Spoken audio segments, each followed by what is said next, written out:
The SMU Mustangs gallop into Memphis, undefeated underdogs. A melting pot of players like Shane Buechele, who've meshed beautifully, chasing a perfect season and a Cotton Bowl bid. But the city of Memphis believes this is their moment. An energized day here creates a prime-time showcase for a hungry bunch of Tigers. On a chilly night in Memphis, the Liberty Bowl is sold out. A top 25 collision in the American Conference as SMU and Memphis set to put on a high-scoring show.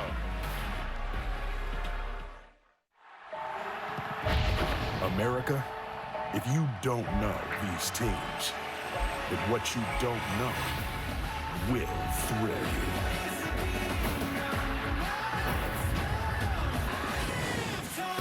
This is 8-0 SMU, averaging 43 points a game behind explosive playmakers, reminiscent of the Pony Express.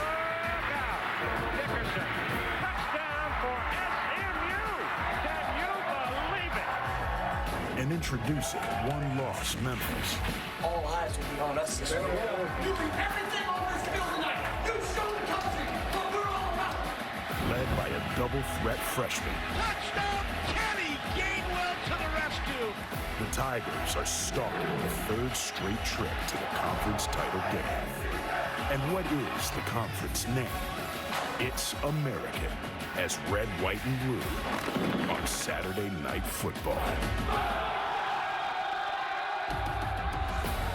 Sunset reflected of the mighty Mississippi River. And not far from there in Memphis, the Sombrero is a sellout. Welcome to Saturday Night Football on ABC, presented by Bass Pro Shops and Cabela's. And tonight's game between the undefeated 15th ranked SMU Mustangs and the once beaten 24th ranked Tigers of Memphis. And welcome, Chris Fowler and Kirk Herbstreit. Maria Taylor will join us. Hard to overstate the energy in this city, buddy. I mean, Beale Street was alive for game day. This place is lit up tonight. They waited a long time for a showcase game like this. Yeah, and SMU comes in undefeated, and it's a big deal and a big story. But this Memphis team has offense and firepower, and they're celebrating this week as much as SMU, so there's a lot at stake for both teams. Yeah, we'll talk more about the firepower. But meanwhile, this afternoon, the world's largest outdoor cocktail party in Jacksonville, it was Georgia serving it up to the Gators here. They were clutch on third down. Here's Fromm and Cager. This was the story all day, the passing game. They finally got aggressive on the offensive side of the ball and paid off. They get a big win, and they are now in the driver's seat to win the East and eventually get to Atlanta for the SEC title. Back to this showdown. You got two quarterbacks who started at different schools but have meshed beautifully with their new teammates. Shane Buechele brings a lot of talent and natural leadership to Dallas. Yeah, I think the one thing in talking to the coaches, they were searching for an identity offensively in their second year, and they found that with Shane Buechele, the transfer at Texas. He had 19 starts when he was in Austin. I think it really helped him understand how to manage an offense. Right away, his teammates started to believe in him, which I think says a lot about his personality, and he's in control. He's got a lot of playmakers. We'll talk about that throughout the broadcast, but comes in with a lot of confidence and a great balanced attack. Yeah, his deep threat, Reggie Robertson, out, broken foot, is not here tonight. They'll have to make do. Yeah. Meanwhile, Brady White, the quarterback from Memphis, will try to get the football to this guy, Kenneth Gainwell. He is dynamic. Gainwell has so much versatility. He can run the ball, obviously, out of the backfield with tremendous vision, acceleration. What I love about him, they'll line him up out of wide receiver. So keep an eye tonight on 19. The SMU's got to stop it. He's one of the top freshmen in the country. Tigers and Mustangs coming up from the Liberty Bowl. Set to collide. Underrated American Conference. There are teams all over this league, Kirk, with guys who can run, and both of these offenses can hurt you running and throwing the ball. Yeah, I think that's what makes them so tough to defend, is you have quarterbacks that are playing very smartly and also the balance that they have. Here's Brady White recognizing first play of the game against Navy that he's got a safety blitz. So the experience that he has, he's able to see that, does his preparation. First play of the game, he gets the ball to his playmaker, Gainwell, and that's what we talk about, the acceleration of the freshman, number 19. It's something that LSU, or SMU rather, will have to do a very good job of being able to contain. The thing that we love about him is they don't motion him out. They line him up as a wide receiver. And if you give him a cushion like this, he's going to make you pay for it. You can see the touch there from Brady White, puts it right where Gainwell can make a play on it. So if you're SMU, they blitz. They're second in the nation in sacks. They've got to do a good job of doubling and doing the best they can against Kenneth Gainwell. one of those guys looking for this big stage to show America what he can do. SMU's got guys on the other side too. An explosive offense. They create big plays running and going downfield passing the ball. Yeah, and we talked in the open about Shane Buechele and what he can do. And I think before you even get to him, it's Xavier Jones. The ability to see things. Look at this cut right there. I mean, that's special. That's instinctive. So he's physical back, but I think in the open spaces you can see he knows what he can do. And I think SMU is going to have to be able to get him in space tonight, see if Memphis can slow him down. This has been the story. James Prochet tonight's going to have to really step up with Roberson out. Look at this throw right here. It gives you an idea of the accuracy. Look at how he just drops it right to where Prochet can make a play on it. And you can see that both these offenses to the tops in the country. SMU 43 again. Memphis almost 40. Huge yardage totals, explosive plays. Both teams do have defenses. SMU's is better at sacking the quarterback and taking the ball away from that tail of the tape. Yeah, for SMU, it's been a little bit of feast or famine. They either get to you or they have a, sometimes they'll give up those big plays. Coach Mike Norvell in his third year has the Tigers in their biggest home game in a long time.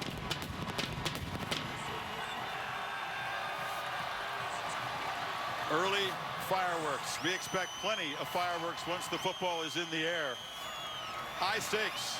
The Cotton Bowl is the top group of 5 is the prize both these teams are thinking about. This has been the Nissan. This is ESPN on ABC, brought to you in part by Samsung QLED TV, the official TV of ESPN College Football. These success stories of the season so far at 8-0. Sonny Dykes leading the Mustangs back in his hometown. He's with Maria Taylor. Thanks, Chris. All right, Coach, you bring your undefeated record on the road into a hostile environment. What did you sense from this team's mentality and energy coming on the field? Well, our guys are excited to play. It's a great atmosphere, and, they deserve to go play in front of a big crowd like this, and they're excited and ready to go. All right, we get to see your offense on the field first, but you're playing without Reggie. Who has to step up in his absence? Well, it's going to be by committee. We have some guys with Shee Rice, young players, C.J. Sanders. So we'll see how those guys play. They're ready to go. They had a great week of practice and anticipated playing well. All right, thanks, Coach. Okay, thanks. Like Dykes, Mike Norvell, an offensive mind. 4th season in Memphis. Excellent record, but this is best opportunity. And a festive, fun day in this city. Tip for a primetime collision. Tom the Tiger behind that glass is ready to go. SMU will get the football. Memphis won the toss and deferred, so C.J. Sanders, one of the about 36 transfers here. Fighting Irish fans will remember him. Number 1 is back deep, and he will get a chance on the hop from the 4. Sanders is knocked down as the Tigers special teams come flying down. Nehemiah Augustus Kirk with the hit. Well, after all the buildup and all the hype, that's how you want to start a game if you're Memphis with a home field advantage. That'll get the crowd fired up. Shane Buechele comes out of Arlington, Texas. His bloodlines, his dad, Steve, 11 seasons in Major League Baseball, went to the Longhorns, a 5-7 year in his freshman year, then the real setback in his life. He was told, you will not be the starter. Of course, Ellinger getting that job, and he has found a home. Junior eligibility here in SMU. And they are playing quickly, and the ball's on the ground. A fumble on the very first play. Xavier Jones taking the exchange, and they lose 6. Yeah, and I don't think it's the exchange. I think the ball went in cleanly. I think Jones just lost the football right there. Yeah, he had possession. He had it, and for whatever reason, slips out of his hands. Buechele rolling. They're playing fast despite the first down loss. And that's James Prochet. Again, with Roberson home with a foot injury, he'll have to carry a big load tonight. Yeah, Prochet becomes the guy. He's had a great year, but Roberson takes away that ability to get downfield. Xavier Jones, he's going to have to give them balance. Watch 55 in this situation. They get him to 3rd down. And also Austin Hall, linebacker, kind of a hybrid, plays outside. Does a good job of being a good leader and a great athlete. Tough to choose Chick-fil-A impact players, just 2 in the offense. They've got so many. But on 3rd and long, Buechele is going to take a downfield shot. launches the ball, beautiful over the shoulder. Kylan Granson, their tight end, who can get downfield, but it's 3 and out. Memphis all-out blitz, zero coverage means man-to-man, and that's a tight end that's leaving a safety, just not able to hold on to it. The ball is perfectly thrown over the outside shoulder. If he is able to hold on to the ball, I think he gets a foot down for a big gain there on 3rd down, just not able to hold on to the ball. Granson will be a key target tonight with Robertson out, and he's very capable. Trevor Denbo is the safety for this SMU team, also does the punting. 2 deep man back for the Tigers.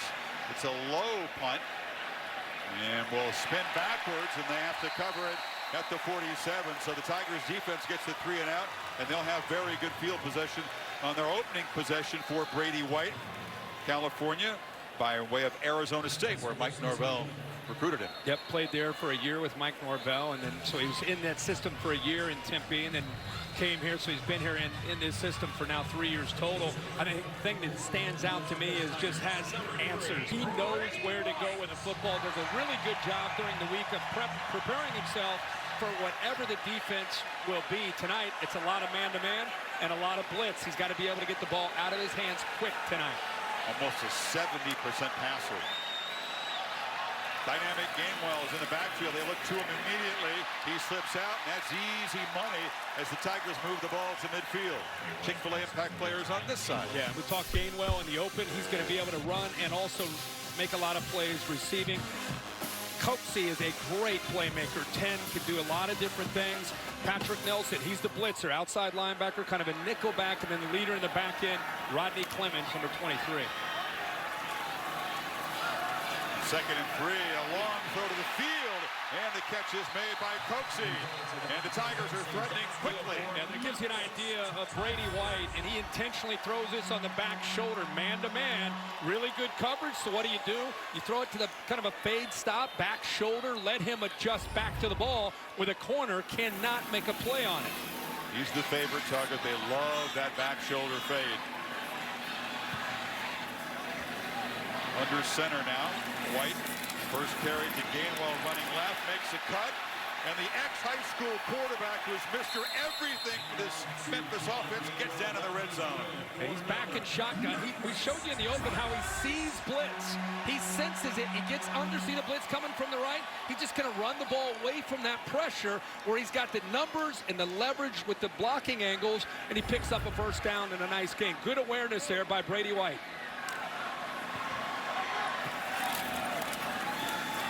White running behind Gainwell, not really much of a runner, pretty good athlete, but rarely do they call his number as a runner. I just like, he's somewhat limited as far as arm strength, and makes up for it for just understanding the offense and understanding the weakness of the defense. Every single play, he's looking to put a player, one single player on that defense, in conflict. Talking to him yesterday, he takes deep pride in his preparation, as a lot of quarterbacks do, but prior to the snap, false start, offense number 86, 5-yard penalty, 2nd down. It's the wonderfully named Joey Magnifico, the tight end, with the penalty. Really feels like his strength as a quarterback is the mental side of it. Yeah, and I think he understands he has a few limitations, and he makes up for it with his ability to hurt you with his mind. He's, by the way, coming into tonight, 5th in the nation in quarterback efficiency. So he's had a great year, 20 touchdowns, only 4 interceptions. On 2nd and 13, Gainwell does what he does. He makes people miss, makes something of it, gets back to the 19, but it'll be 3rd and long. Memphis loses Darrell Henderson, who I think was the 3rd rounder to the Rams, a great player last year for Memphis, and they thought that maybe Patrick Taylor might be that guy. He's been out most of the year with an injury, and it opened the door for the young redshirt freshman, and boy, has he capitalized in this offense. 6 straight 100-yard games coming in. 3rd and 10. Gainwell's to the right of White. They roll that direction. Pressure, gets the ball out. Catch made. Diving for the end zone. Touchdown, Antonio Gibson.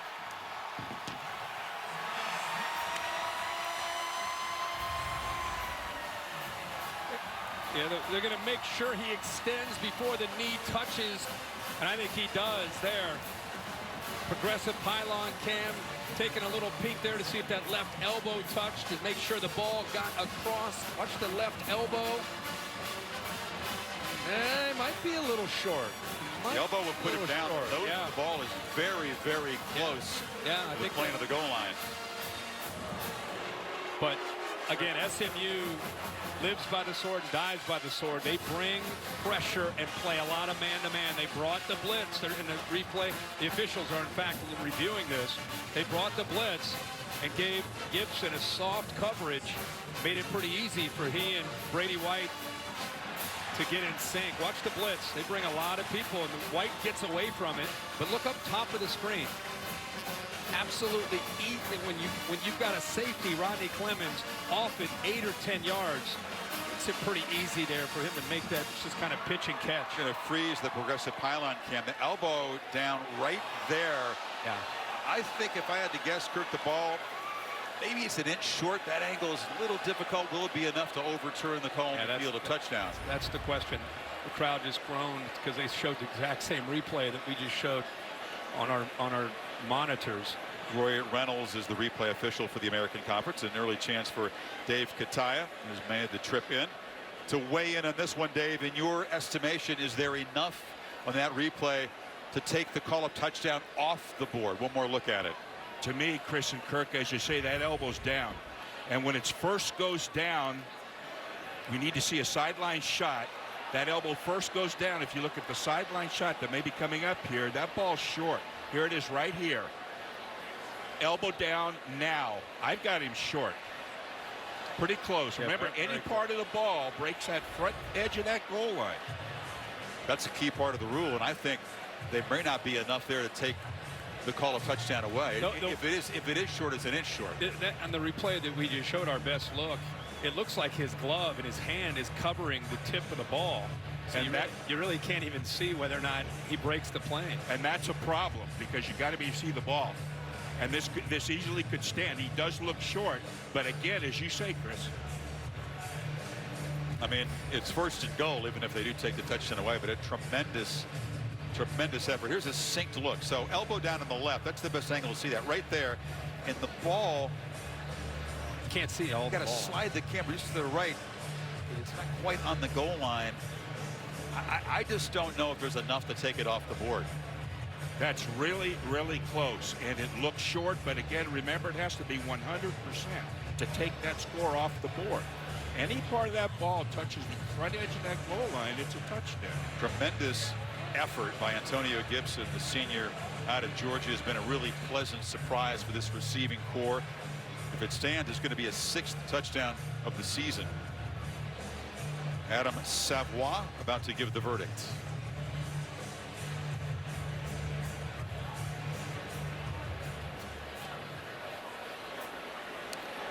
What do you say, Adam?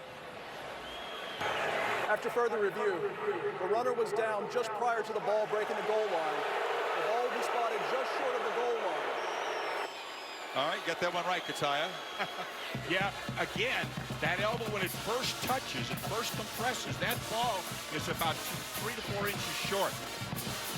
It'll be first and goal from there. And again, it's got to be confirmed, and I thought they did have enough, and obviously replay agreed with us. Yeah. SMU, they'll be blitzing all night. I'm just a little surprised on 3rd and 10. They gave Gibson that soft cushion, making it, again, easy for White to make that throw. That's big Joseph Dorsey, number 94, a defensive lineman, is lined up. He's just going to shove the quarterback across the line on the sneak if he can. No signal yet. Big old 94 comes in goal line situations. He'll play some fullback, and even with his help, White couldn't get in. Oh, pretty good job. You know, goal line stand. Who's going to get off the ball quicker? Who's going to get lower? You see some penetration actually by that SMU defensive line. Daniel, the tight end, trying to shove too. Yeah, good effort there by SMU. Backs against the wall. Go right back to it. I formation. Gainwell is in the backfield and thrown down for a loss. Wow. You know, you don't sneak. You hand the ball back, and the worst thing is penetration right there. It's exactly what they're trying to avoid. SMU with these defensive linemen, athletic. Great job by Kevin Miles there of getting in there. Elijah Chapman made the play too. I mean, they're going to some backups down there in goal line situation. And now that reversal of the touchdown call begins to look more significant.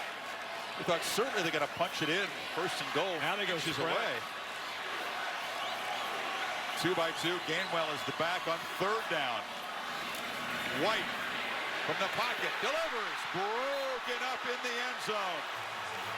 Coming up to make the play was Brandon Stevens, the ex-running back at UCLA. Yeah, and I think he just drops his ball, Chris. Yeah, I mean, it's in his hands, kind of awkwardly. He makes a good cut to get away from the corner. He's right there, just hold on to the ball. I mean, they were at the 2-inch line, and it's fourth down now, back at the 3-yard line. Magnifico, normally sure-handed tight end. And the offense on the field. An early gamble by Mike Norvell. Man-to-man, they're trying to use that motion. White rolls, delivers, in the flat, incomplete. Broken up at the 2-yard line. Well, that is a big-time stop early in this game by SMU. Really good job. It looked like Christian Davis is out there to try to help out. Also, of course, Brandon Stevens. Darian Jones just off his hand there, and they come up empty after being inches away. Goal plays and netted -2 yards. Missed opportunity, the drop on third down, and now SMU takes over second possession from inside the 5. Xavier Jones into some heavy traffic. Adam Fuller, the new defensive coordinator, comes from Marshall, where his defenses were great at stopping the run. Changed to a 4-man front this year here. Yeah, they've moved from a 3 down to a 4 down, and really the strength, I think, is what he's able to do. Adam Fuller is rotate bodies and attack for those linebackers. From the end zone, Michelle delivers, and the catch made out across the 10-yard line by Prochet. Little breathing room. Yeah, Rhett Lashley, who used to be at Auburn with Gus Malzahn, he calls the plays for SMU, and he and Sonny Dykes, part of the reason they like to go so much tempo, right now backed up near their own goal line, they're not going as fast, is it helps their offensive line. It's not dominant, but the tempo is kind of an equalizer against the defensive line. Need 2 on third down. 4-man rush. Michelle gets the ball out. And another easy pitch and catch. They're giving Prochet a big cushion, already 3 catches. Yeah, and he's not necessarily the fastest. This time he's facing a corner that was up tight, but he's bailing at the line of scrimmage. But they are in sync. I mean, you look all around the country at quarterbacks and receivers and the rhythm and the connection that they have. Michelle and Prochet have had that all year. First down, they throw a screen, and it's broken up. A dangerous play as Austin Hall, that savvy linebacker, nearly had a pick 6. Yeah, and watch him. He just reads the offensive lineman. Also has a good feel. As soon as he sees that he's about to get blocked by Ryan Becker, he takes off. Now, if I'm looking down from SMU's coaching box, I'm saying, hey, let's pump fake that. And the guy that's showing block, Becker, let's release him and go downfield. I would not be surprised if they try to fake that screen later in the game and try to hit a pass vertical. Get it in the flat to Jones. And Jones will be knocked down at the 20 after a 4-yard gain by Thomas Pickens. Yeah, it's funny. We came into this game thinking, boy, this could be one of those games after last week's game in Ann Arbor in the rain. We didn't see a lot of offense. Boy, next week we go to Memphis with those 2 offenses, both in the top 10 in scoring.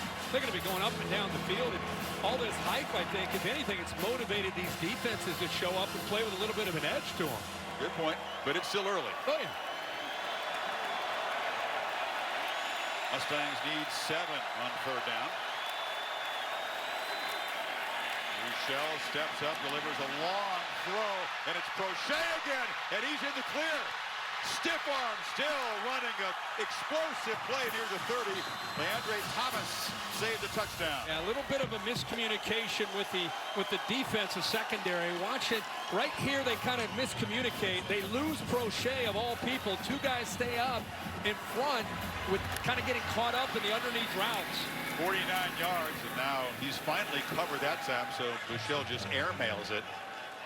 Again, without Robertson, who's part of the Pony Express receiving tandem. As good a 1-2 punch as you'll see most anywhere other than maybe Tuscaloosa and Baton Rouge. And he's not, it's not like he's hiding the fact that, hey, my guy 8's out, so hey defense, 3's gonna get about 15 looks tonight. You may want to take him out. They are not hiding the fact that they're trying to throw the ball as often as they can to Proche. Granson, the tight end, flexed out to the slot left. On 2nd and 10, Buechele flips it underneath. Jones will take about 4. It'll be 3rd and long. You know, and when you have a dominant receiver like Proche, with the, Robertson out, pretty soon this defense is going to adjust, and they're going to start bracketing and doubling him, especially on 3rd downs and in this red zone area. It's going to open up other opportunities for the other receivers when he gets doubled. Someone else is going to have to win against one-on-one coverage. See if they slide a safety out, Kirk. Proche is to the right of the formation. TJ Carter is the corner on him.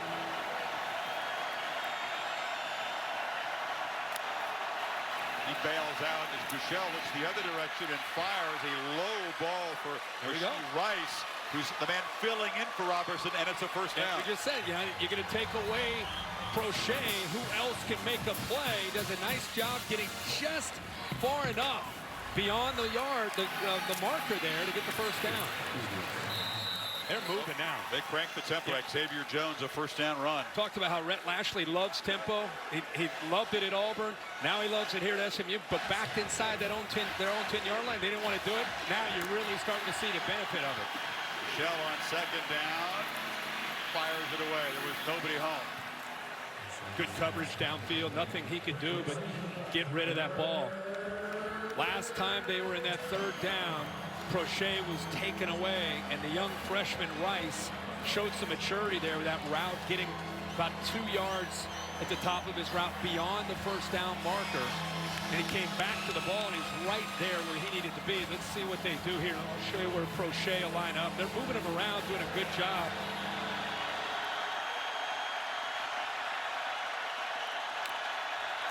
On 3rd and 6, Buechele under pressure, flips it short. Granson, the tight end, burns the tackle, dives, barrels in. Touchdown, SMU, and they take it almost the length of the field to draw first blood. Great call here by Rhett Lashley. Lined him up on the left-hand side. Granson has receiver skills. He's right here. You linebackers are going to try to stay with him. Watch the linebackers try to run with him. And then he gets kind of caught up in the traffic right there. You can see 14, Becker kind of put his hands up like, hey, I didn't touch him, but it was a great pick or a rub that freed up the big tight end for the touchdown. Comes from Austin, a former Rice Owl, one of the many transfers who's found the new home in SMU, and he finds the end zone. And the Mustangs up 7-0.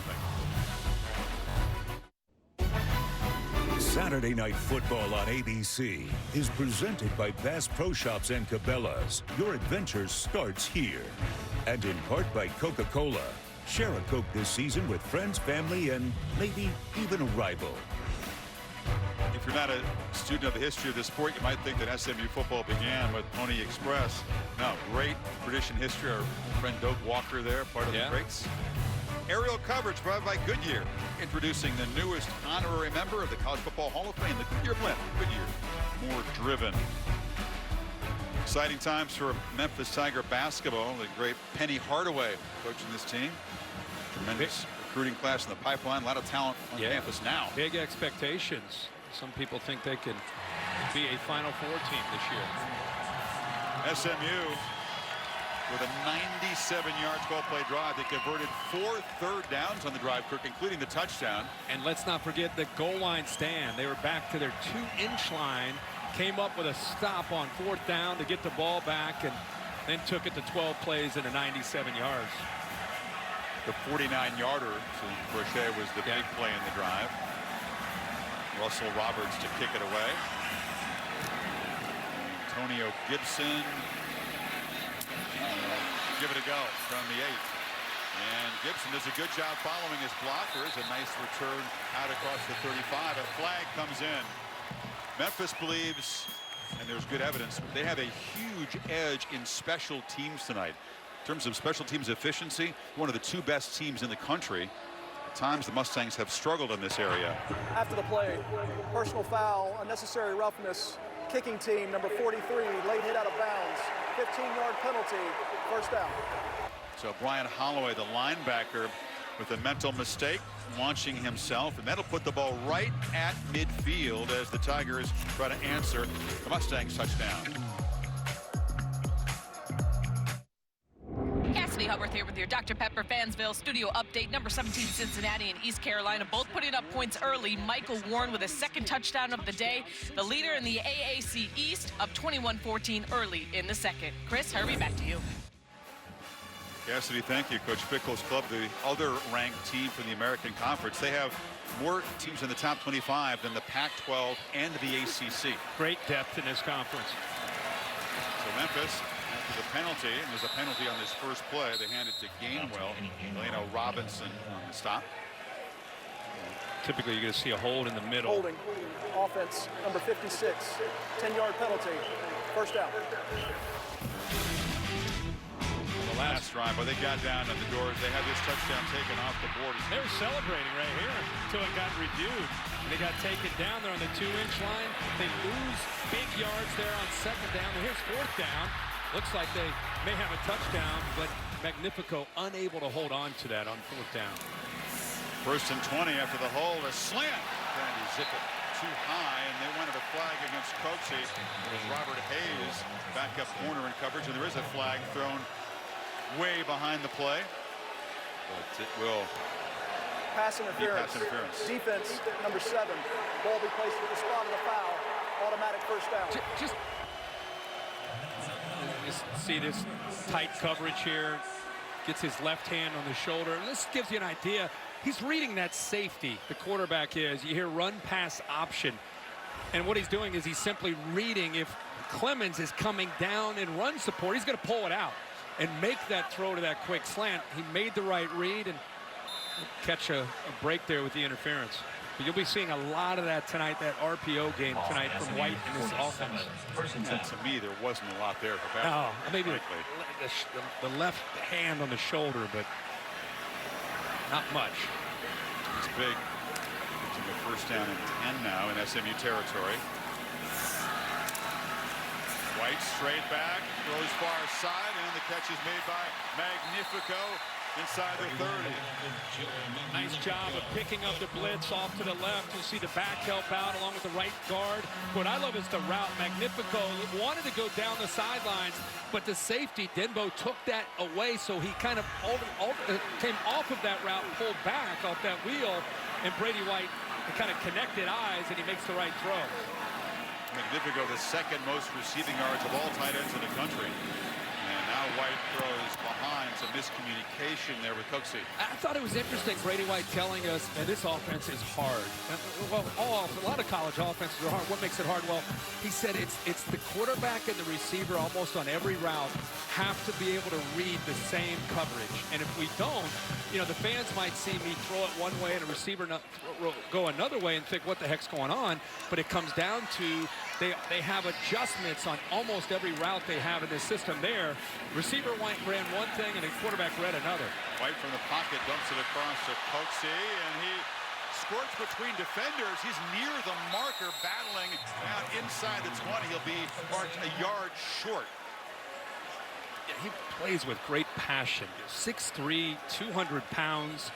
Some receivers do it yards after the catch with blazing speed and quickness. With him, it's more about just size and power. He's a track guy. Then he tore an ACL in high school. LSU backed off. Yeah. But Mike Norvell said, no, we're going to wait for that knee to heal.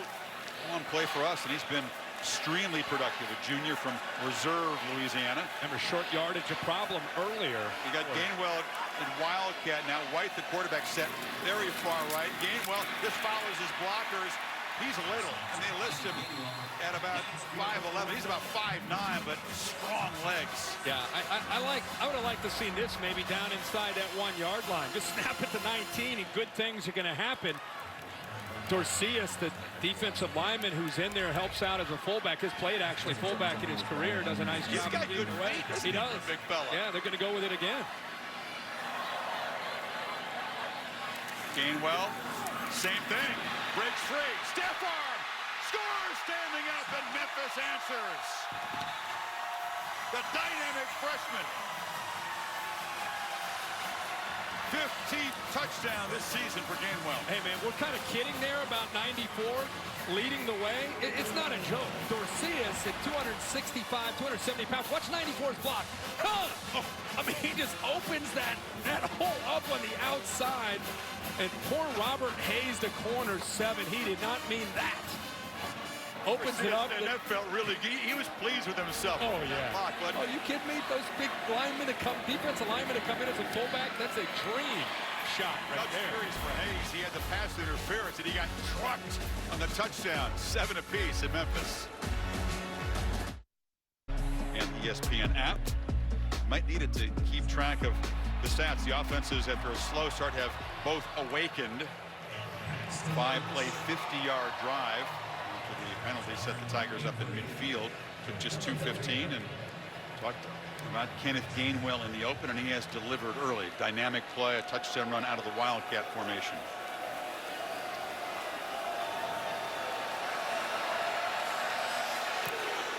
A very, very short pooch kick, and some confusion. They do make a fair catch at the 22. Maria, Gainwell revealing the deep source of inspiration that he plays for.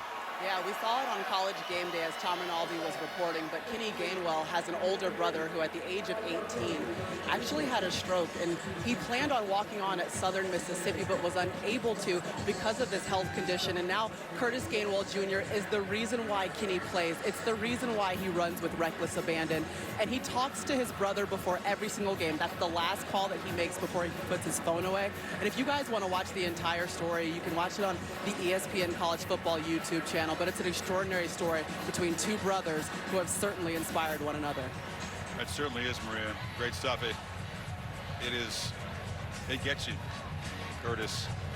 Wonderful to hear the older brother who had his football career cut short again with a stroke in the weight room out of the blue. Memphis was offside on the kickoff, so they back him up to the 30, and will do it again. They were trying to keep the ball away from C.J. Sanders. The deep return is the first time. This one is going to give an opportunity to Tyler Rose, and Page just calling a fair catch instead. So SMU, despite the penalty, backed up inside their 20 to start. And there's Curtis. Had to love what he saw from his little brother in that last Memphis drive. Dynamic freshman. Played 4 games last year, but with the rule, able to preserve a year of eligibility. Well, they had so many backs last year. They were so deep at that mentioned Henderson, Tony Pollard, another back who left early. Patrick Taylor, we thought we might see him tonight. He was practicing yesterday, but not quite ready. The day 1 starter was injured in the opening victory over Ole Miss. Buechele zips it, and the slant. Crochet has it again, weaving his way. Man, is he gifted after the catch out across the 35. I'm just amazed that you're going to go a lot of tempo here. I'm amazed they continue to leave Crochet isolated one-on-one in coverage. I mean, he's having a big start to this game. Buechele wanted to take a shot downfield, now scrambles. Flag is down in the offensive pit area as he falls forward for a 1-yard gain. This looks to be in the holding zone. I think the tight end. Number 14, 10-yard penalty, first down. Good spot. It is Ryan Becker. And at that time, they use Crochet use him in motion, try to catch the defense's eyes and try to get the ball out to the outside. But watch 14 at the top, just grab it, hold of the shoulder pads, actually brings down the defender, Dorcius. Thought we might see some penalties tonight, 3 per team.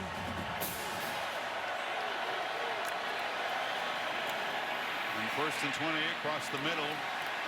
And they're trying to feed Granson. That time the tight end well covered.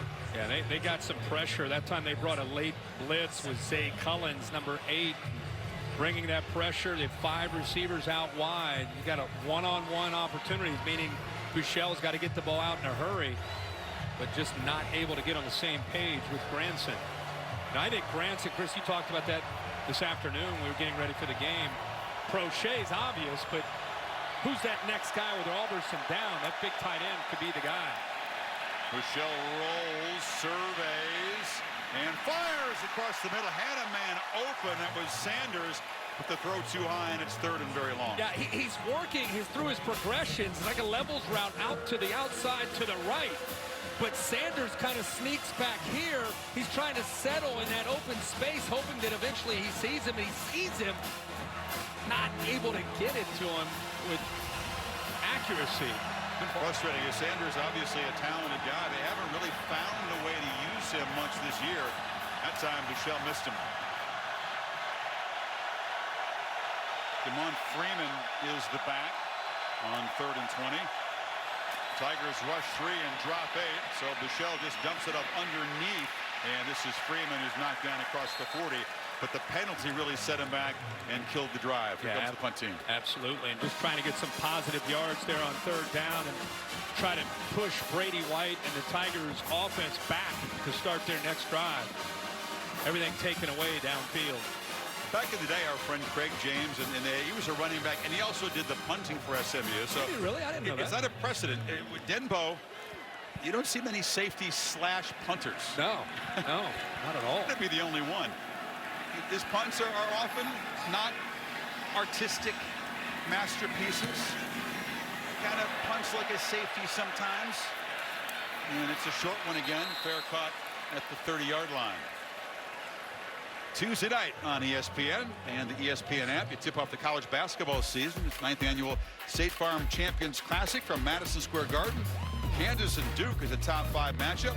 And preseason #1 Michigan State takes on #2 Kentucky. And in between games there, you have the first college football playoff rankings as well from the Garden. Tuesday night, we've been doing dress rehearsal for the last 4 weeks, coming up with things to talk about for an hour. But now we're actually going to have some real rankings to get into. You've really been doing dress rehearsal? Well, live on the air, but just manufacturing. What happens if? I didn't think you did rehearsals. No, I mean, we're on the air, but it just felt like we're waiting for the rankings to come out. Now it's official, finally Tuesday. Gainwell works his way for a short gain. Got 3. He's a Michigan fan. I don't know if we're going to see Michigan's. No, but they're looking a lot better, as we know. Looked good again today against Maryland. It seems like it's a battle tonight, and we knew coming in between Gainwell for the Tigers and Prochet for SMU. Play action, and they throw it far side. Collecting it is Kadarian Jones. Had to go down low. Nice hand sketch. It's a first down across the 40. He's still down on the field. If landed on the ball. Jones comes from Dallas, one of the few Texans on this team, so he's pumped up to play SMU. No doubt knows a bunch of the Mustangs players. The other guy is going to have an opportunity to step up tonight if they try to take away Coxie.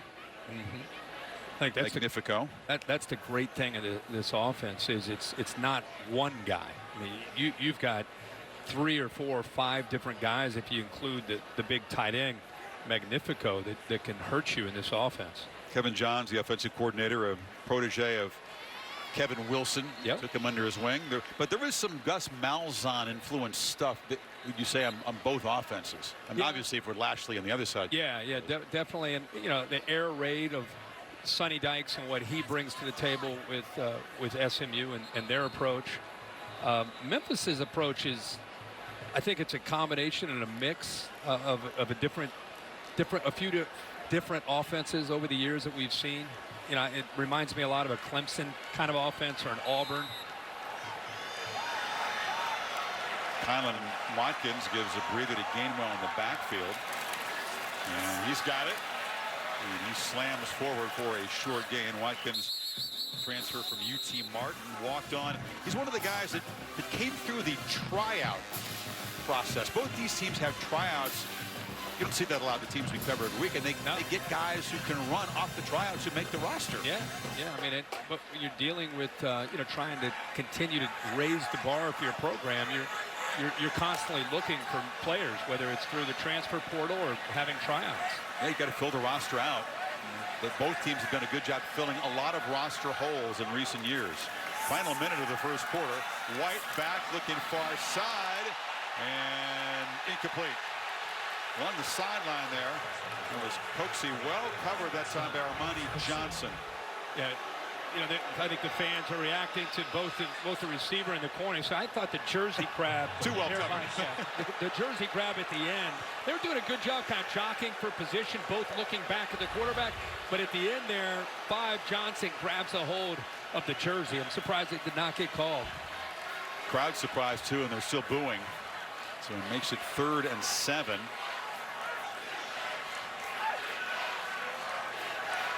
Third down plays so far. The Tigers 2 for 3. White zipped it. And a tremendous one-hand catch made by Coxie. A flag is down. But if this stands, it'll set him up at the 31. I saw that flag come out, and I don't know if it happened early. It definitely didn't happen down the field because Coxie left it. Face mask, defense number 5. They must have grabbed him at the line of scrimmage because Coxie does a good job of stacking him, using his speed with his release right there. Yep. Then he gets by him. Had him off balance. Heck of an effort there with the one hand, the left hand to go up and make the play. Wouldn't have mattered because they had the face mask and the 15 yards that they tack on at the end, get him down to about the 16-yard line. Favorite target, 24-yard gain on 3rd and 7. Tack on 15. Ball set up just outside the 15. Gainwell returns to the backfield.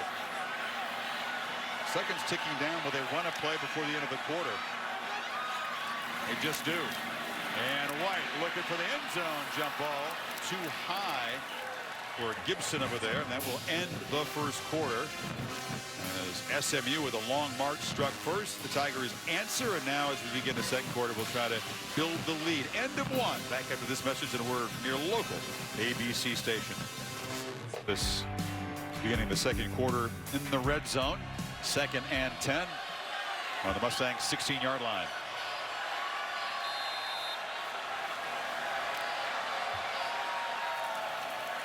Gainwell couldn't get outside, had to cut it back into the middle before Delonte Scott knocked him down. Keep in mind that this SMU defense is built on an attacking mindset. They're 4th in the nation coming in tackles for loss and actually 2nd in sacks. So they love to get upfield. And the closer you get to that goal line, that's what you're going to face. Gainwell now in the slot to the right. Watkins is the back on 3rd and 8. And they run it, try to make it, and running into heavy traffic as Watkins knocked down by Chase Cromartie, a freshman corner, and it's 4th down. SMU doing a very good job here of defending the run with their down linemen and their 2 linebackers with 6 defenders, not having to commit and shooting down those safeties, which leaves them one-on-one with the receivers, and Brady White throwing to those receivers, so they're able to keep those safeties back on those last few plays. Excellent tradition of place kicking here at Memphis, and Wiley Patterson, junior from Illinois, has been pretty reliable. This from 30 yards for the lead. And he knocks it through. 58-yard drive in 9 plays, and Memphis on top by a field goal.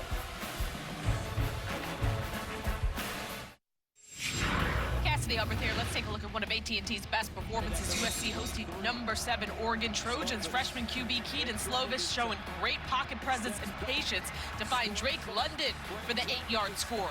Trojans on the board first and threatening again in the first quarter. Chris, Herbie, back to you. Cassidy, thank you. Yeah, USC with a 3rd and goal, trying to add the lead. We'll keep you posted.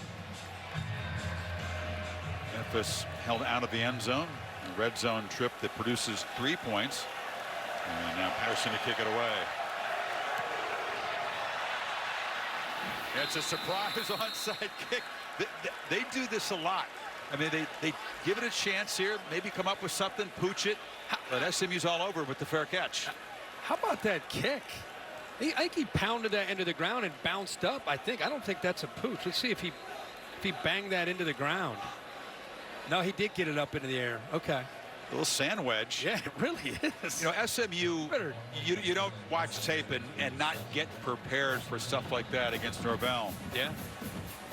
But I love the timing of it. You know, De'Vion Johnson was right there. 13:38 to go in the second quarter after a score.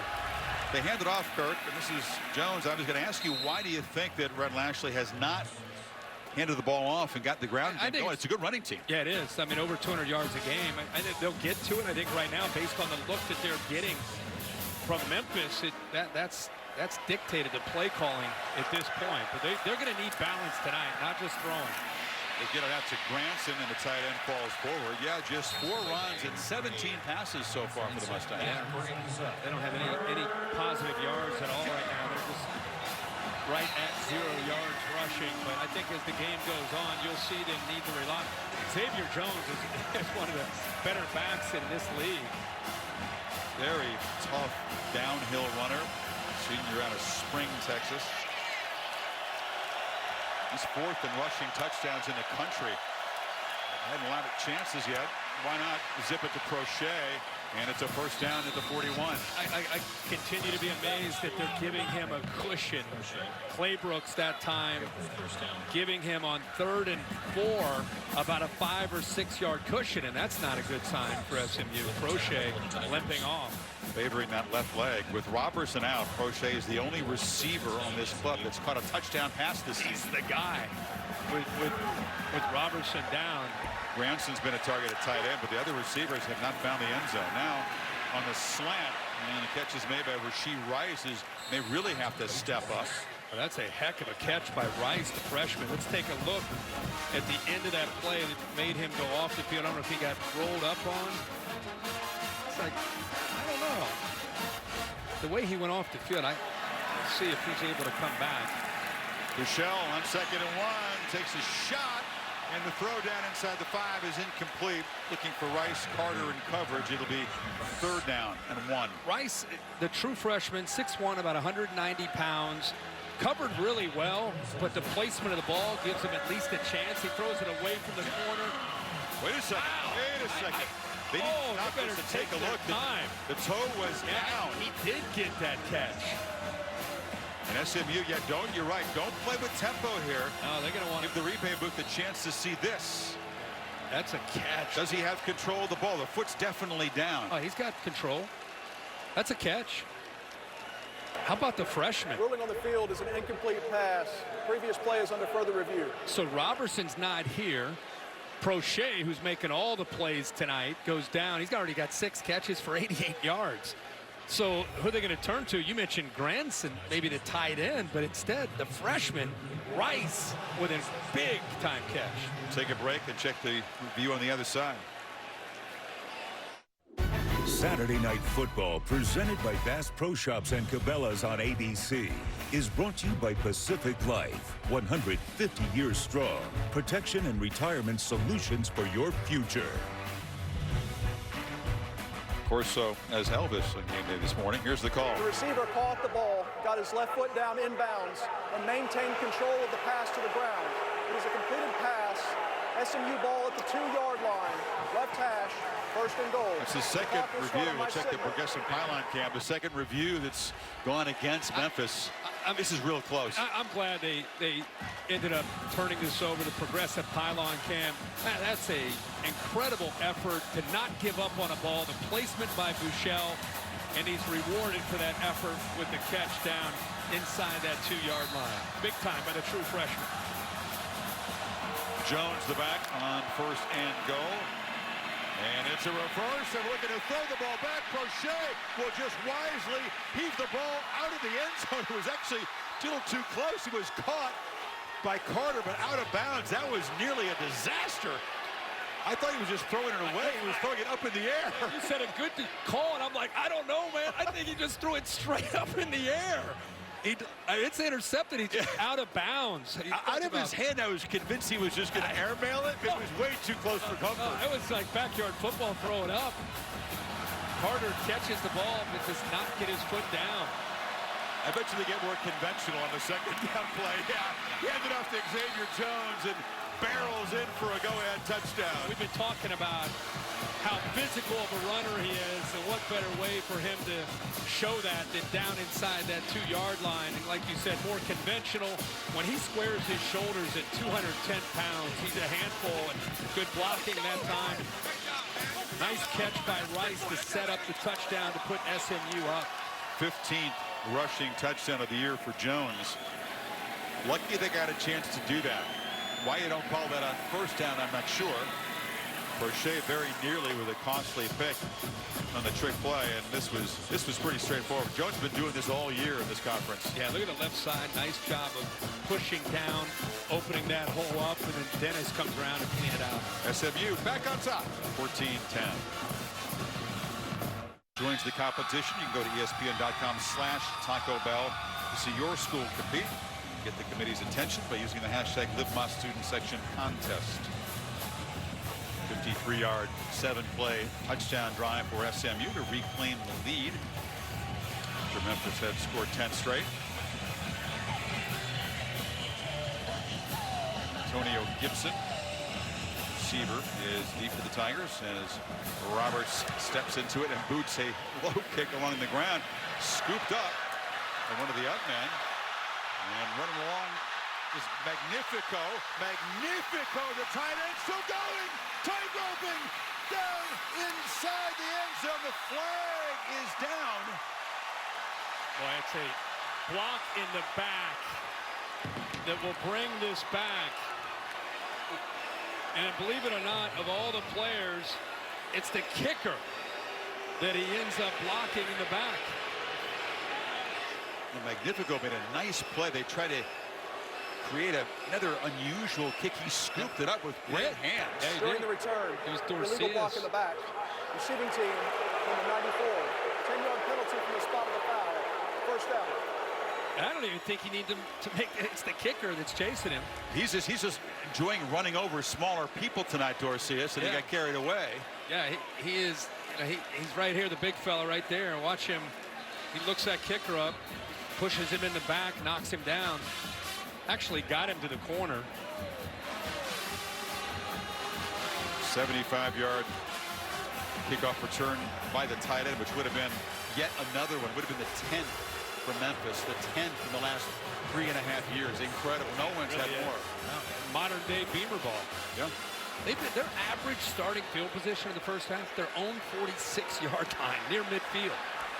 And they start at the 45 of the Mustangs, even after the penalty, and White zips it, and the catch made far side. Breaking free nicely is Gibson. He's trying to negotiate this man right here. He's trying to figure out, he's eyeing him, trying to figure out where he is, and then that's why he feels like he can get that throw in there to Gibson. But he puts the ball in there, and if he feels like he can make the throw, he'll pull it out and throw the ball to Gibson.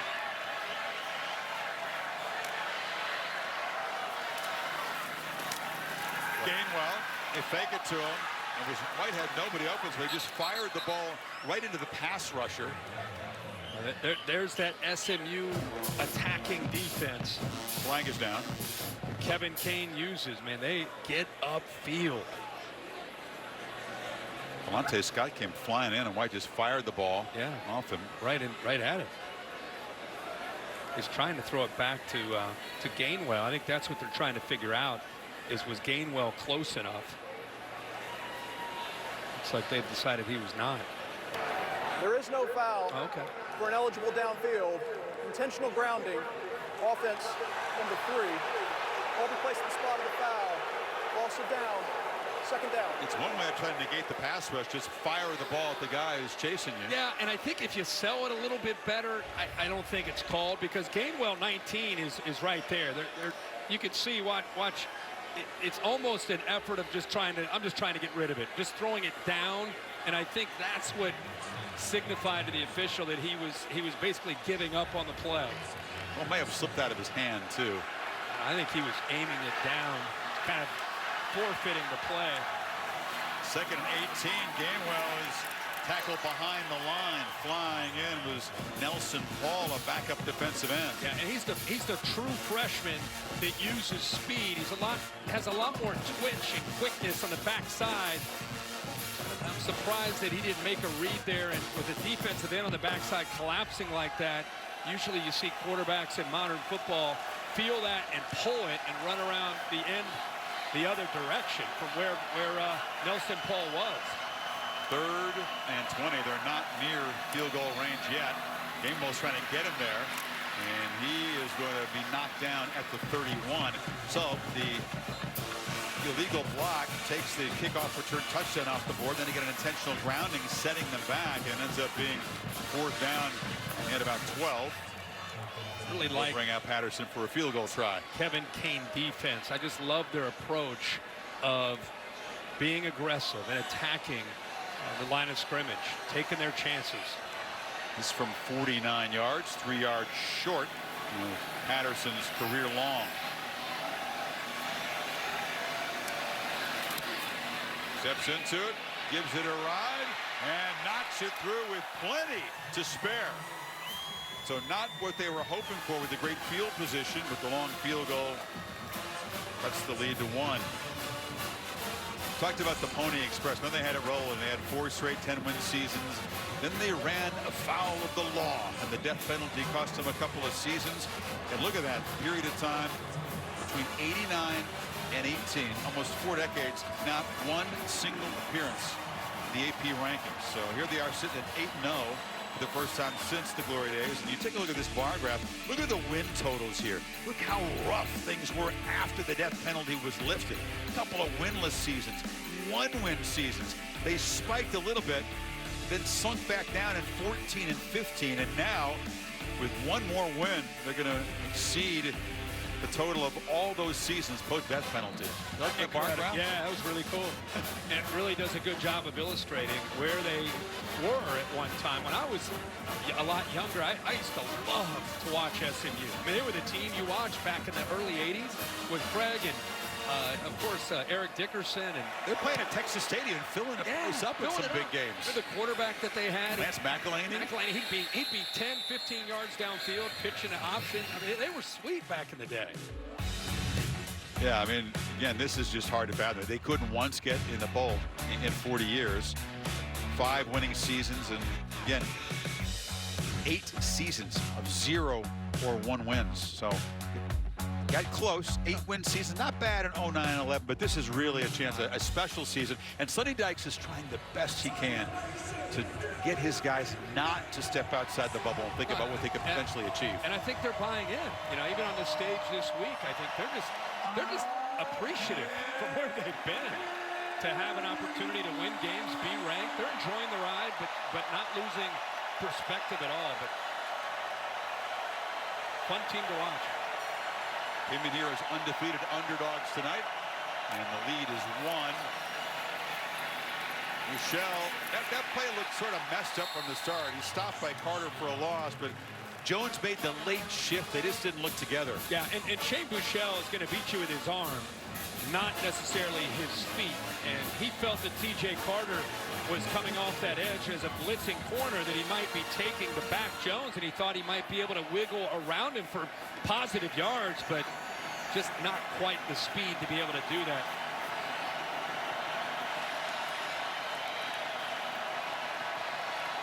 Running game has really been a huge struggle for SMU. They average 200 a game. Flags down, free snap. Michelle tosses it downfield. Prochet makes a great catch, and now a late flag comes in. See if they get the push off on the receiver. There was a flag right at the snap. I think there was a receiver and a back moving at the same time. There are 2 fouls on the play. Illegal shift. Offense, number 4 and 5, removing and never reset prior to the snap. Pass interference. Defense, number 42. Those fouls offset.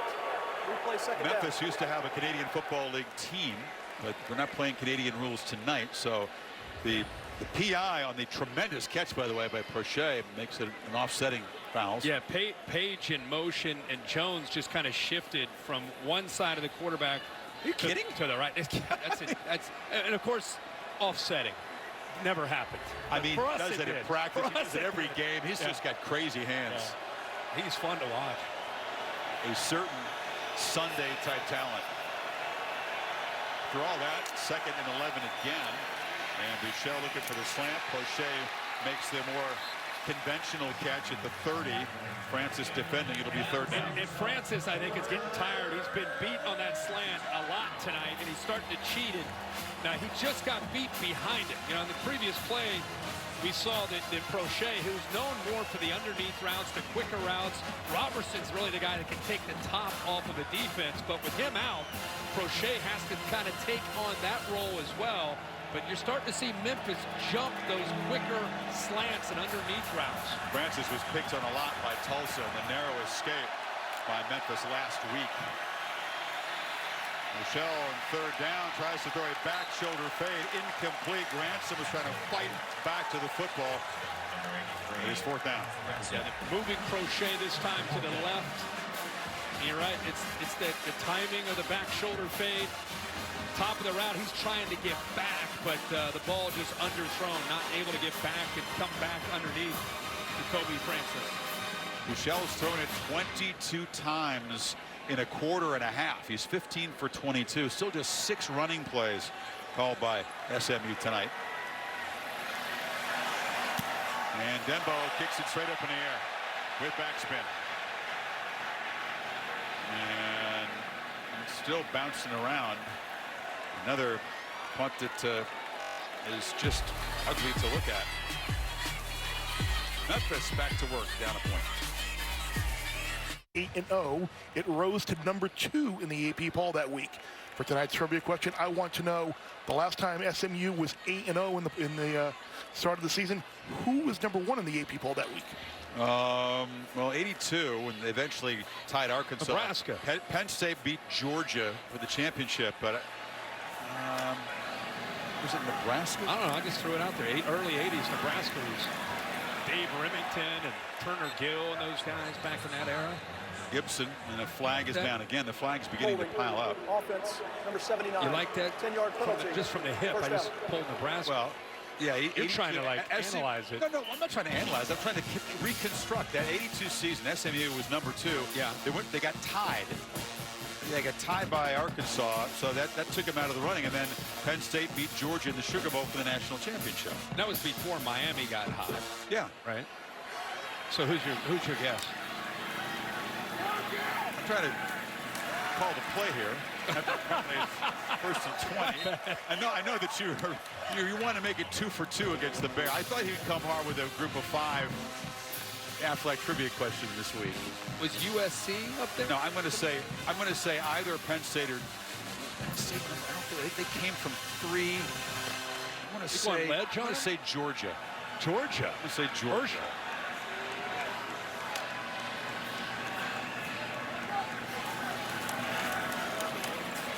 Right. Ooh, is just over the outstretched hands of Cromartie. Very nearly had the first appearance of club takeaway here at SMU. I think he thought he had man coverage, and he misread it. One of the few mistakes that we've seen here tonight. The bottle service is ready. It's one of the funniest. I hope we get a takeaway so we could just see that little charade tonight. I really hope we see it. 3rd and 19. There's no real bubbly in there. Spoiler alert, by the way. Gainwell is the back. 3 receivers to the right for White. SMU doesn't blitz. They only rush 3. 8-man coverage, and the catch made spectacularly by Gibson. Ball is straightened in, 1st down at the 45. He does a really good job here feeling this linebacker and waiting for that route to clear and be able to get by the linebacker, and then he's got a nice window. But the inside route, the athletic ability there for him to be able to work to the inside on 3rd and long by Gibson, who's starting to have a good night himself. He got 20 yards. We're seeing some receiver play tonight on both sides. Clutch catch, and now another misfire. That's a false start left side of the offensive line. Offense number 56. Brady White on 3rd and long showed tremendous patience, just kind of waiting for Gibson to clear Nelson, the linebacker. And once he did, he put it on a line to give Gibson a chance to make a run after the catch. Just enough yards to get the first down. Well, how many times both offenses have to start behind the sticks after an early down penalty? Play action on first down. Pump fake. White's going to take a shot downfield. It's Gibson. He's got it. And Memphis reclaims the lead. Spectacular pitch and catch. Boy, they sold this really, really well. With Brady White and his receiver, the route that he does here, I think surprises the defensive back. It's a freshman from Marty. I love the subtlety of that, though. Play action, then the pump fake, and Gibson just blows by the young guy. Yeah, usually when you see this route combination, it's thrown to the sideline, and the young freshman expected the ball to be thrown.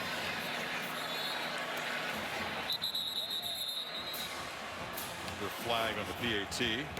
Ball start. Offense, number 57. 5-yard penalty. Replay the try. Antonio Gibson. Just a tremendous play. That hands grab to prolong the drive on third down, then to get it to him from 50. This is one where Kevin Johns and Mike Norvell deserve all the credit with their preparation. They saw some things on film that opened this play up, because you don't call this without intent. You're going to have a route right here where he just kind of sits. And the route here where he works to the outside, usually you're going to see the ball thrown here. But instead, the receiver kind of sells this and then goes down the sideline to set that up and to give him a chance to do this. Right here, that's where the ball's thrown. See how the corner anticipated that throw?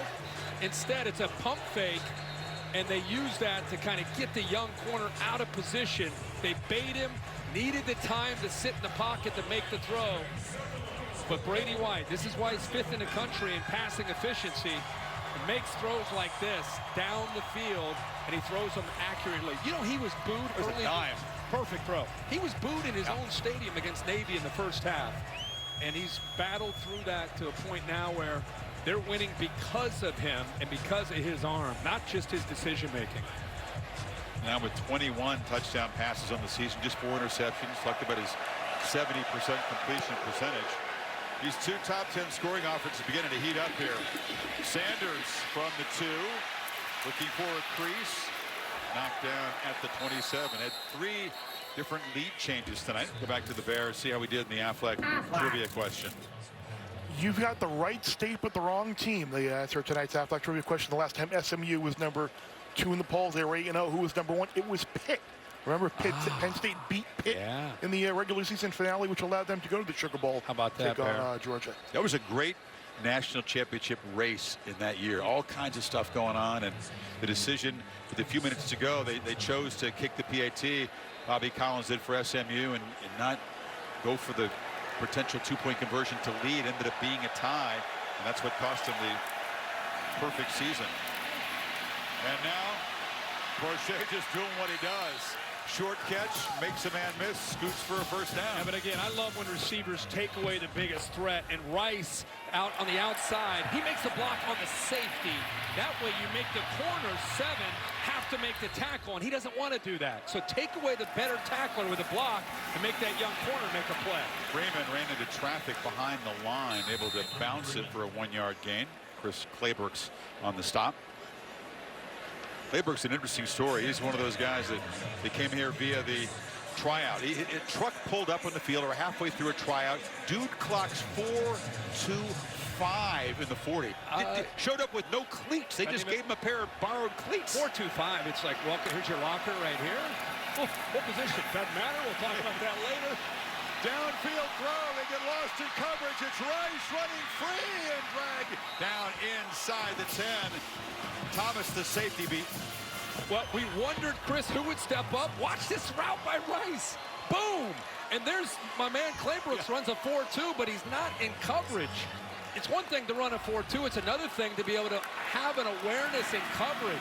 53-yard gain. Freeman plows forward. He was trying to use that speed to catch up after he made the mistake. How about the route by the, we wondered with Robertson down who was going to step up. And we're seeing 11 emerge. That is a beautiful route. And by the way, there's no room for an outcut. And there's no way he's running an outcut there, but he sold it and got upfield for a big play. Second and goal.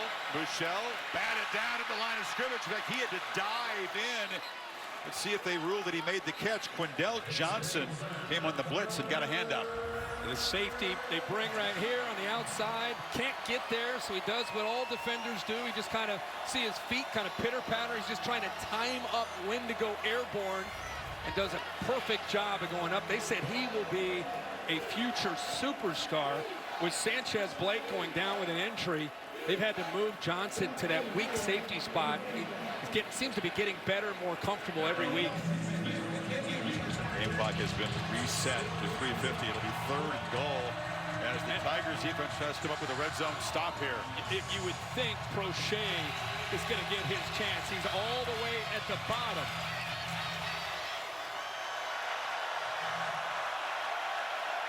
Tigers showing pressure, pre-snap. Don't bring it. Bouchel pump fakes, delivers, and it's incomplete. Way short of the goal line. That time was Prochet, and that's a big stand for the Tigers defense. Yeah, that is. That same end zone we saw SMU have a stand earlier. You know, I think the timing gets disrupted with that snap, and he really has nowhere to go with that ball. Even if Prochet, as good as he is, makes the catch, Francis is there to make a play. But the coverage bust, the huge play by Rice. Yeah. Looked like they're going in to reclaim the lead. Instead, Robledo, chip shot, 23-yarder.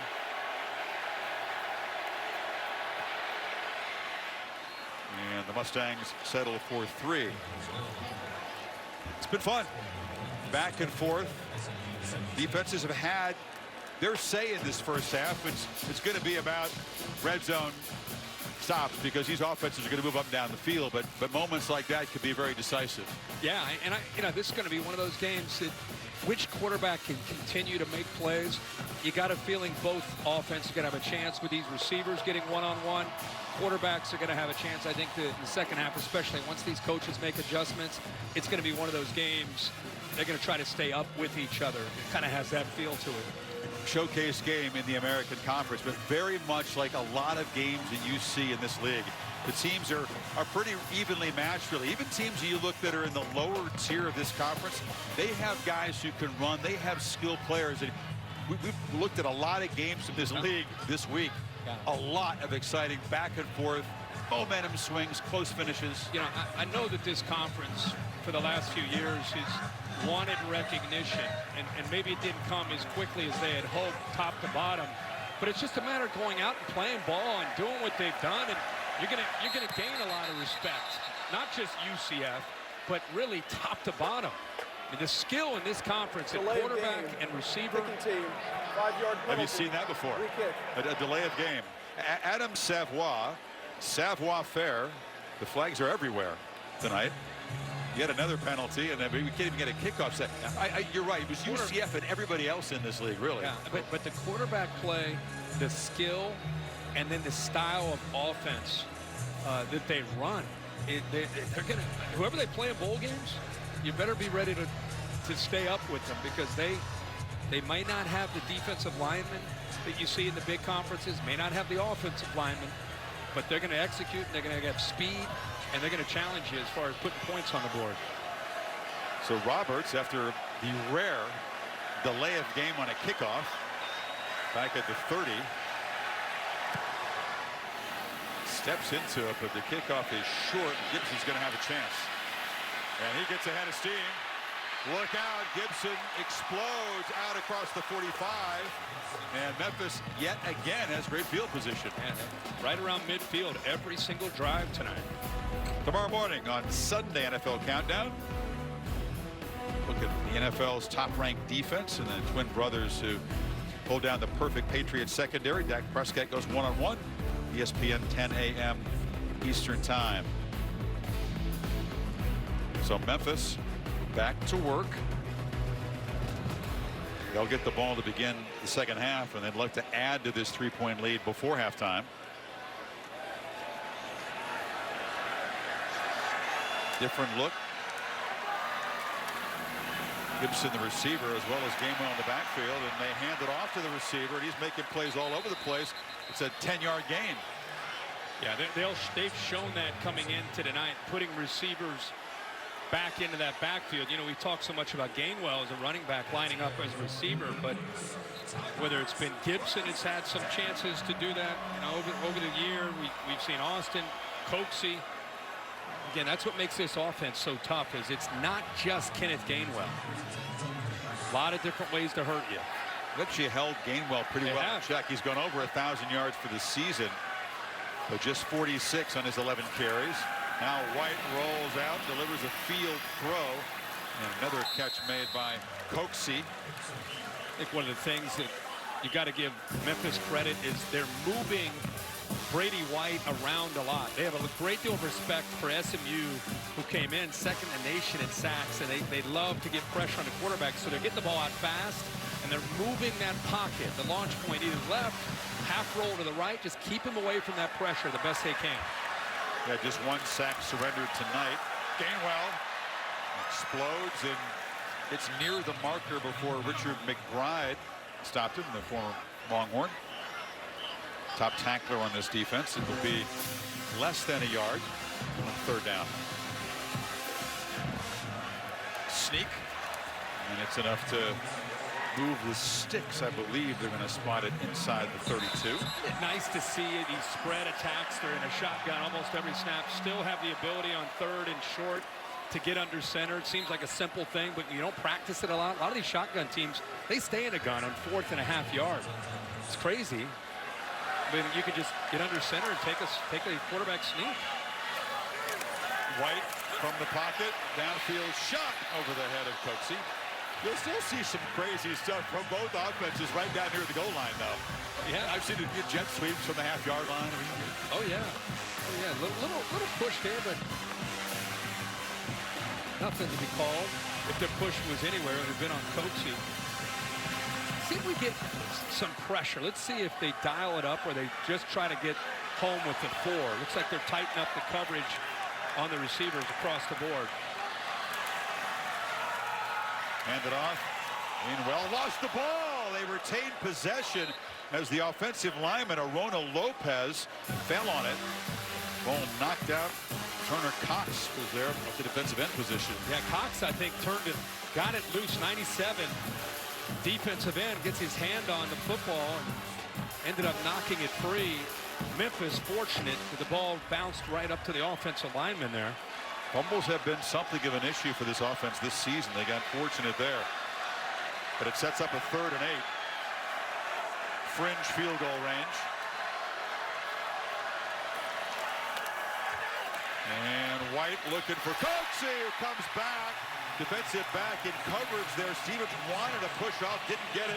And the Tigers are threatening. Stevens on an island. He knows it's a fade or a fade stop. He just, I mean, you imagine defending that? That's the hardest play you can defend as a corner. Is he going by you? Oh no, last second little push by the receiver, and it's a fade stop. Impossible to stop if it's thrown right. Final minute. All 3 timeouts for the Tigers if they need them.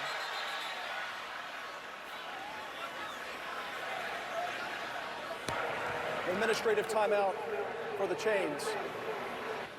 The chain gang on the far side trying to get things untangled. So remind you of this administrative timeout. Then stay tuned for the Capital One halftime report. Kevin, Jonathan, and Mark, scores and highlights. Keep you updated on that USC-Oregon game. Trojans with a 10-7 lead in the Coliseum. American fans will want to know if Cincinnati's pulling away, leaders in the East Division. How about the lack of urgency and the confidence that Memphis has, just kind of working that clock down. They know that any moment they have the potential to hit a fade or a back shoulder fade in the end zone. Not hurrying at all from those backers. Yeah. Mustangs crowd the line, throw into the end zone. on a crossing route there. They tried to find Gibson, but Denbo, the safety, got in the way. Trying to find Denbo in coverage 16.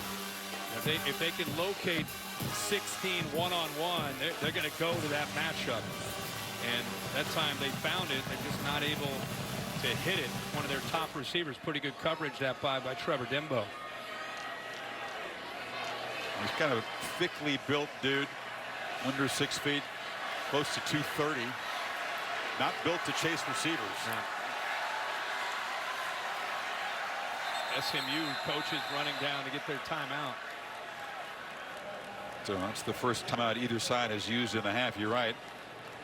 Mike Norvell very chilled about the clock management. They still have the 3 timeouts. So SMU, good idea, I think, to take a defensive timeout and figure out what the Tigers will use to attack them.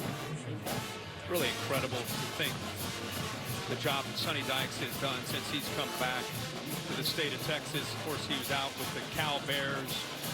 Things did not work out there, and comes back to the state of Texas, gets an opportunity at SMU, taking over for Chad Morris. And in his first year, you see 5-7 and off to a great start in year 2. Because remember his dad, Spike, who coached Texas Tech. Well, notice the T-shirt. Sonny grew up an SMU fan. He told me his favorite memory of being Spike's son. He would come back from his high school games on a Friday night, and in the household there, the visiting coach who was playing Texas Tech, R.C. Slocum, Mac Brown, having drinks with his dad. Gainwell diving, stretching, flags are down behind the play. As he reaches the end zone, we'll see if it stands, Kirk. I think it's a holding call. I think the big fella, easy 77, the left tackle is going to be accused of holding. Offense under 77. 10-yard penalty. Second down.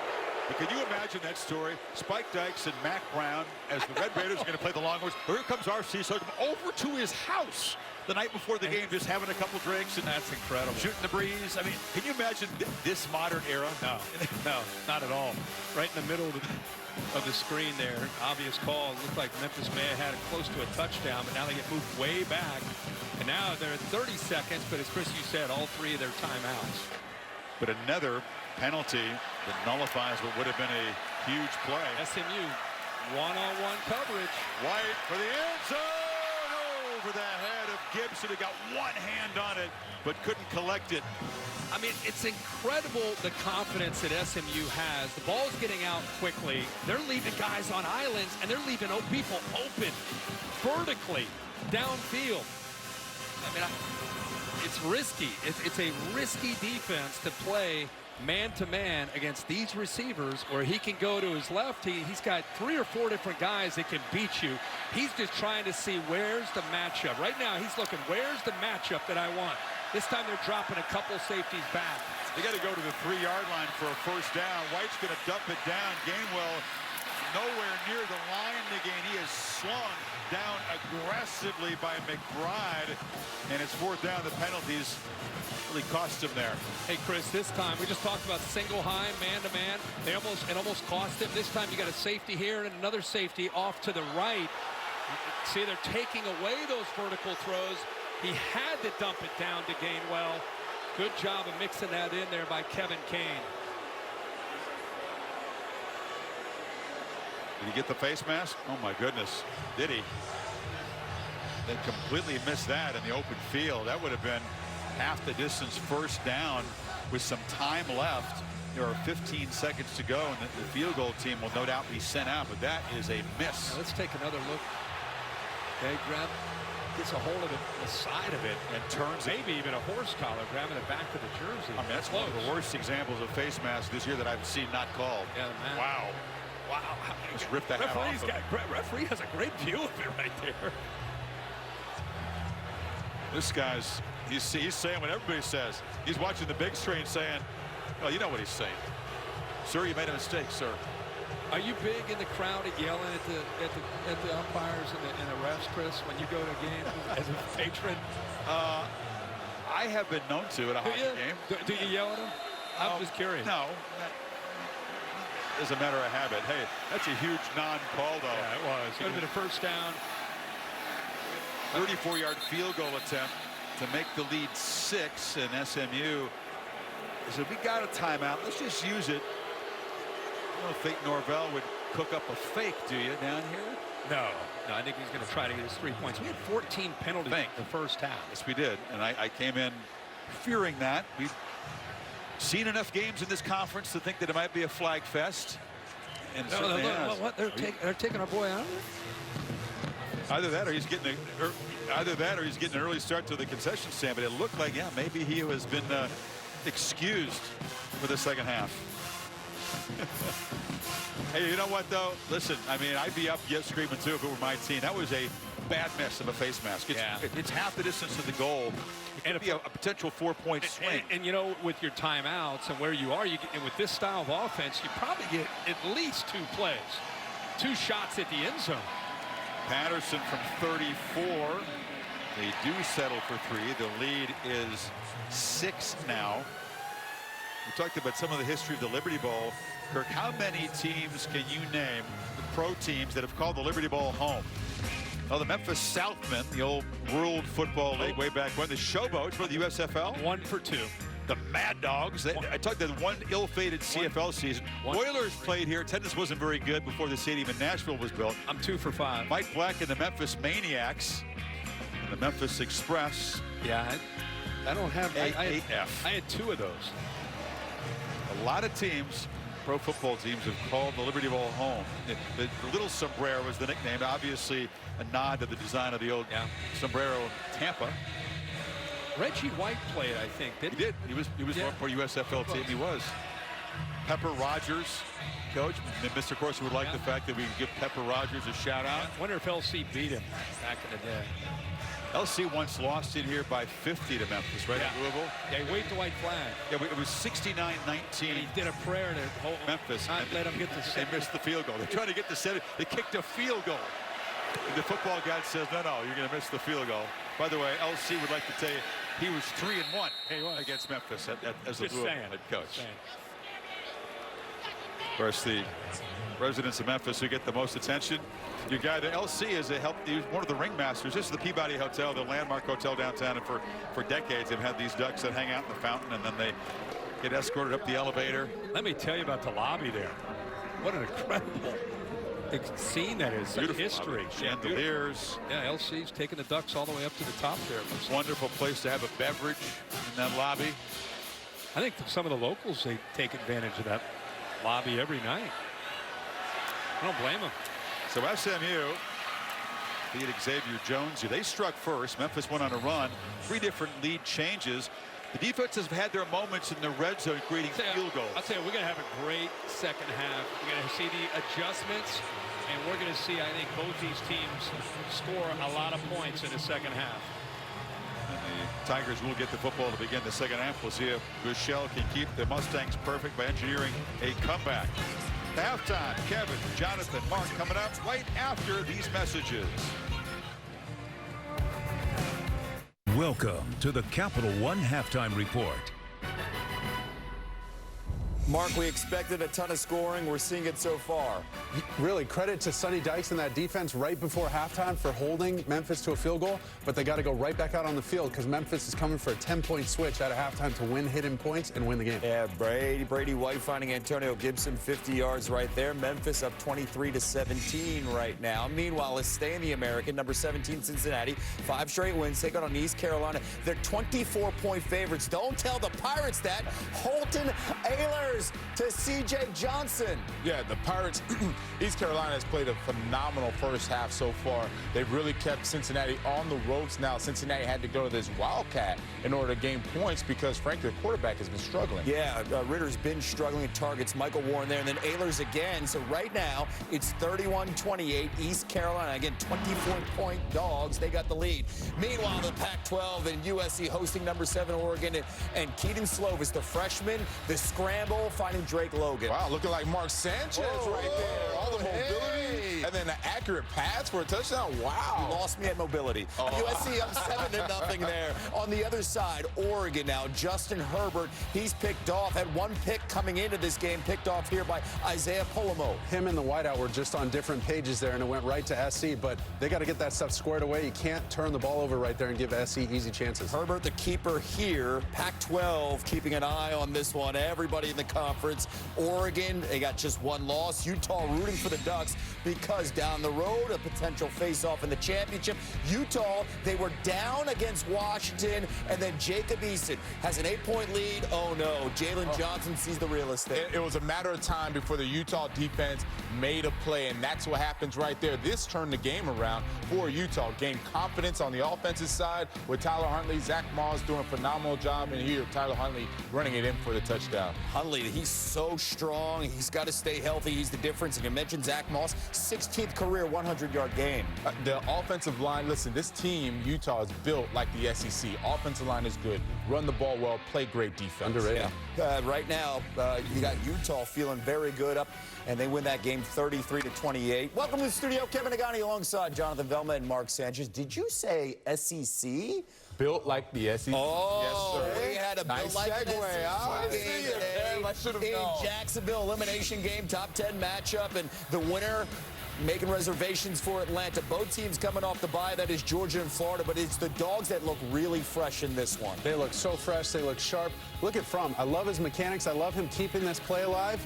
And what about that effort on the catch? He got bailed out, but Fromm was lights out on third down. This offense was explosive. Brian Harriet holding on now, and a lot of criticism for this Georgia offense. Fromm, the Lawrence Cager, he had 7 catches, and you know, Florida's secondary looked lost in this one, especially on third downs. Third down was the key of this game. Georgia did a phenomenal job against Florida. Kirby sticking up for his offense after a 7-point dub.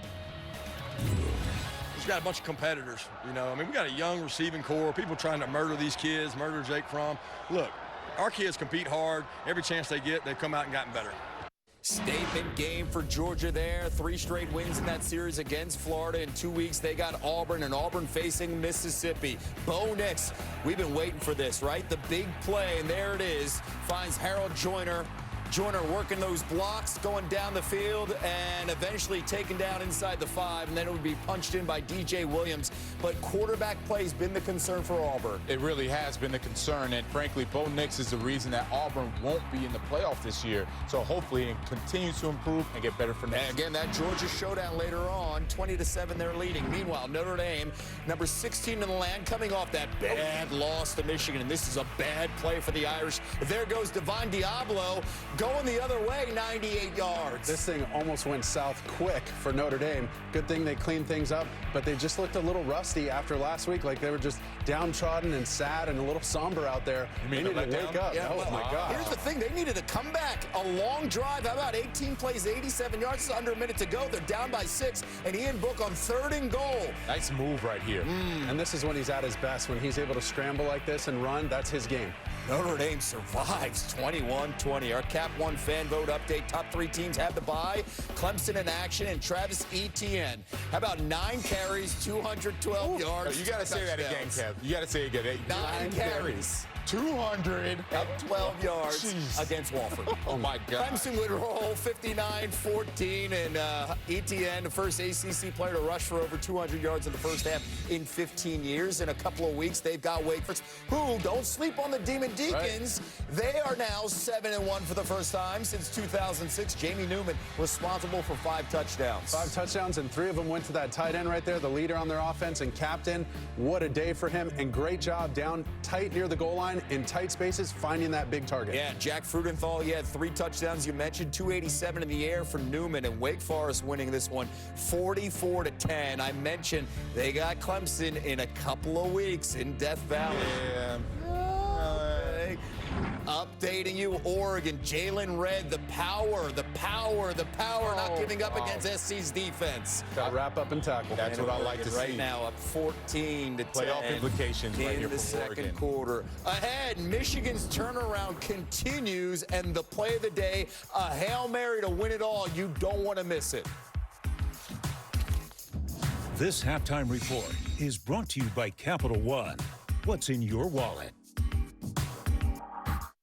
They outscored opponents 97-21. What's the difference, Mark? They're finally catching fire, and they're just doing the simple things. They're executing on special teams. They're playing better on defense, and Ben McDaniels, their quarterback coach, has Shea Patterson looking comfortable. Giles Jackson opening up the game with a touchdown. They win 38-7. This is not good. Keaton Slovis trying to do too much, and bye-bye. How about the defense for Oregon? This is Brady Breeze. That's right. 3 takeaways for Oregon, 21 points off that. That is the ball game, folks. Guys, ball game right here. How about this? Dartmouth football, they are down 6-3 against Harvard.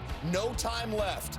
And Derek Kyler trying to keep the play alive. Just chuck it up. You got to knock it down, right, Harvard? They don't. Masaki Ayertz is there. It's the difference. Dartmouth wins 9-6. Primetime performers next.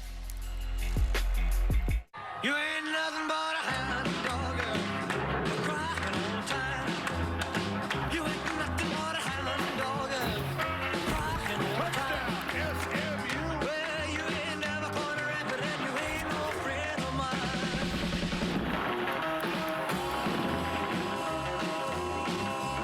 Elvis would approve. It's been a good show, and the Tigers are on top by 6. Set for the second half on Saturday Night Football on ABC, presented by Bass Pro Shops and Cabela's in this presentation of the American Conference on ESPN. Good showcase in the West Division. Memphis fell behind early, then they scored on 5 consecutive possessions, Kirk, but they haven't been as efficient down in the red zone. Just 1 touchdown in those 4 trips to get the ball to begin the third quarter. Incredible to think, you know, that their opening possession looked like they had a touchdown. It was reviewed. Just came literally 2 or 3 inches short. They ended up not scoring on that possession. Every other possession, they've got points up on the board, whether it's been a field goal or touchdowns. But you're right, down in that red area, they've not been able to close the door and come up with touchdowns. We're on pace for 1,000 combined yards of total offense. 276 for the Tigers, 250 for the Mustangs. Roberts boots it to the 1. Gibson has a crease, and Gibson! Can he meet the kicker? Yes, he can! Antonio Gibson all the way home!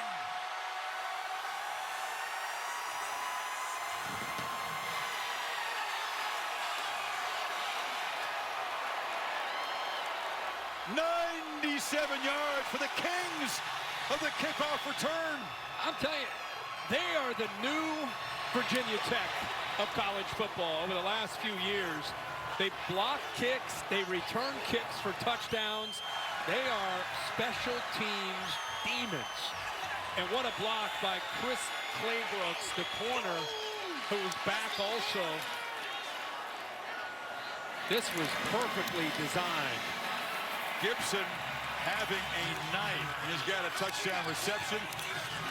And now a 97-yard kickoff return. Well, this isn't anything surprising. It's just great blocking. Watch there's 7 right there. He ends up making a great block, but everybody sustained their block. Everybody, and the poor kicker has no chance in the open field against an athlete like Antonio Gibson. But that was perfectly set up. Memphis works all week on it. They hope to be able to get a certain look, and then they hit it. They've been having big returns all night. I mean, they've been starting almost every drive around midfield, and this time Gibson is able to take it to the house. You talked in the first half, Mike Norvell, when he took the job, they hadn't had a kickoff return for a touchdown in about 2 decades at Memphis. Almost 20 years. 10 in the last. I love that he said, I don't know what we're going to do, but we're returning a kickoff for a touchdown. I mean, at some point, that's going to happen. And now they're just on fire. Again. Yeah. I mean, I would consider just poaching it to them. I mean, it's become a trademark, really.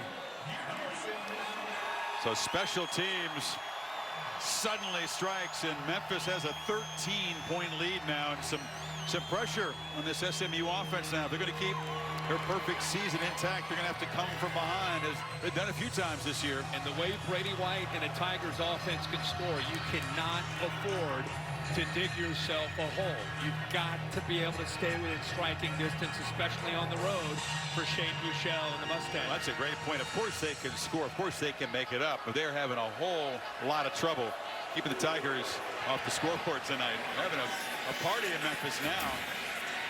C.J. Sanders trying to answer the fireworks, but the Tigers coverage team knocks him down at the 23.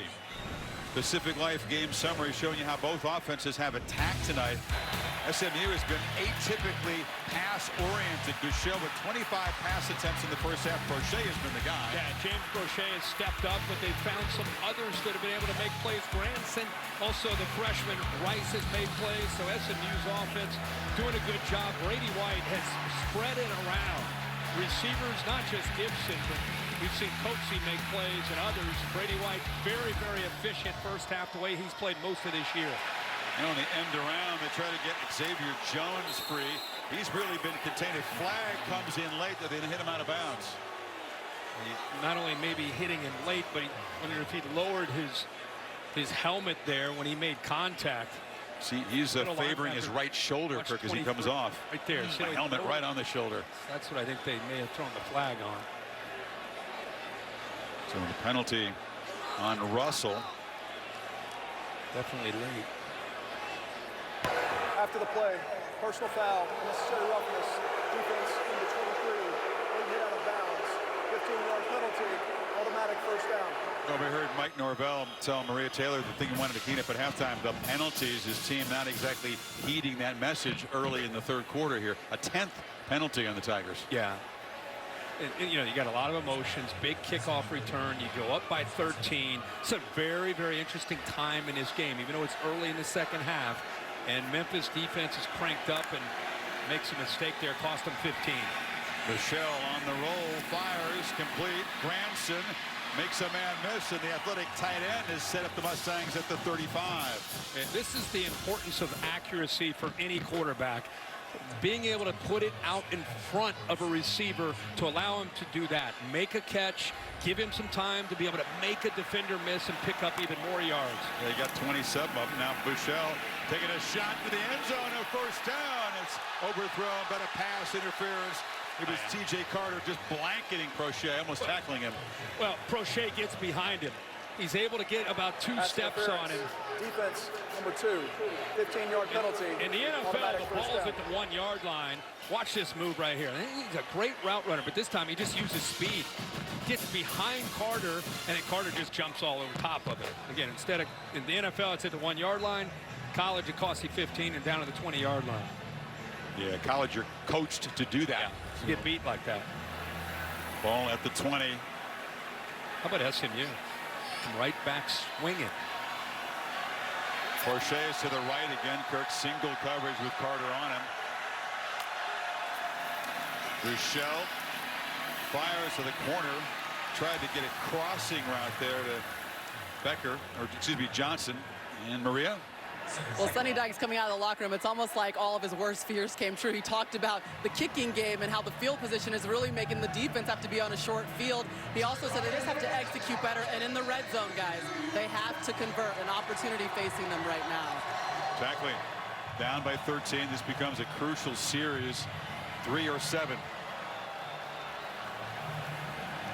You see Crochet all the way up at the top, getting one-on-one with the man that he just beat, T.J. Carter, but they do have a safety over here to help out. Now that safety's occupied. Buechele looking for the end zone, throws it up off the hands of Tyler Page, a man who would come in motion. Yeah, they motion Page, and that brought the safety down. Now you get one-on-one against the safety. And boy, it looked like contact to me to slow Page down there. Page was going right by the safety Johnson, but some contact slows him down and allows him to catch up. Contact wasn't much, but it was enough to read out, and that's the difference between a touchdown and an incompletion. 3rd and 10. Comes a blitz. It's a screen. Ball out underneath. Crochet trying to weave his way. He's knocked down right near the marker at the 10-yard line by Thomas. When his knee went down, the ball, I believe, was just short. So it'll be 4th down. Chris, 3rd down. Scouting report tells you what? Where's the ball going? Number 3. Yeah. You may want to be aware of it. And that time they were able to give him a nice cushion with a couple of linemen. I'm surprised. Why didn't he just keep going straight? If he just keeps going straight, lowers his shoulder, he's probably almost close to the 7 or 6 yard line. Boy, they want to look at that. Here's the Capital One line of the game. Where is the football when the knee goes down? As he bumps into a blocker, his knee went down at the 11, but the football was, I think, closer to the 10-yard line. Yeah. They've got it spotted back at the 11. It's a full yard just about they need on this 4th down. They're going to review the exact spot. Just depends on where the knee, that first knee. After further review, ruling on the field is confirmed. They confirmed it. And see, I think that right knee. Yeah, I don't think the ball was at the 11, though. I mean, it's just inside the 11 on the spot. We'll see what the call is on 4th down here. Well, you don't have a dominant offensive line, but you do have a dominant back.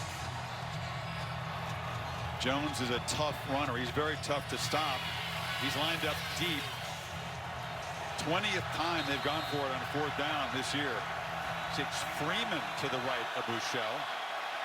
It's Prochet coming in motion. Buechele's got the football. They pitch it in the flat, and it's a 1st down. Interesting call there as they get Ryan Becker, the backup tight end.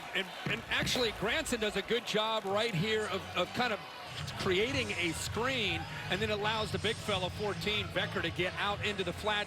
You might look at that and say gutsy call, but that's SMU. That's their comfort level. Instead of handing it off, just dumping it out like that on 4th down. Buechele on 1st and goal, goes for the end zone. Incomplete. They tried to get Prochet. Carter is going to be flagged again.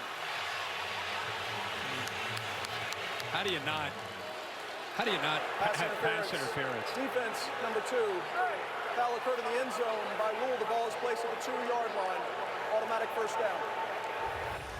Prochet against Carter. Prochet welcomes it. He doesn't know if the quarterback's going to lead him or throw it back shoulder. He's reacting to the way the quarterback sees fit. You see the quarterback took a big hit by Morris Joseph. And there's the jersey grab. There. Yeah, grabs the jersey. There's the big hit there. They're able to get to him. Yeah, on that play, Chris, the quarterback dictates if I'm going to throw it to the corner and deep or if I'm going to throw the back shoulder. It's all predicated upon the coverage of the defensive back. Play clock was running down, so SMU has to spend a timeout before this 1st and goal play as they try to cut into Memphis's 13-point lead early 3rd quarter.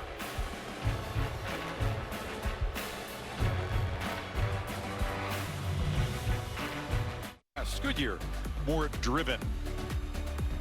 Mustangs have driven 75 yards in 6 plays. The penalty sets them up 1st and goal at the 2. Freeman is the back. Direct snap.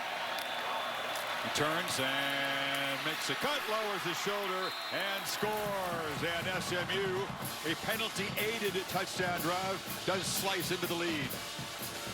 And they do their own kind of imitation of what Memphis does. They put the big defensive lineman, Elijah Chapman, 93, who leads the way, picks up a nice block on, of all people. He ends up blocking Dorcius, who's typically a defensive lineman for Memphis. It is ironic, isn't it? Usually he's a fullback for the Memphis offense. Good answer there by the Mustangs. It sure was. Again, penalty aided. And another look. They have got a couple of different options here. Jones is being looked at, so Freeman gets a chance out of the Wildcat to score a touchdown. Looking at Jones' leg on the sidelines. Last thing they need is to have their top tailback go down. Already trying to win tonight without the big playmaker, Reggie Robertson.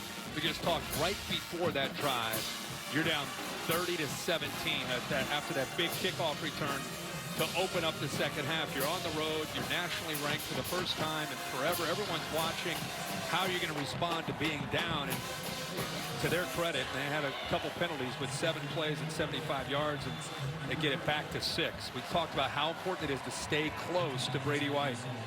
It's a team that came from 21 points down in the 4th quarter against Tulsa. They trailed 30-9. SMU scored on 3 consecutive possessions. They converted a 4th down on each of the drives. Got a little lucky with a missed field goal, just as Memphis did against Tulsa last week.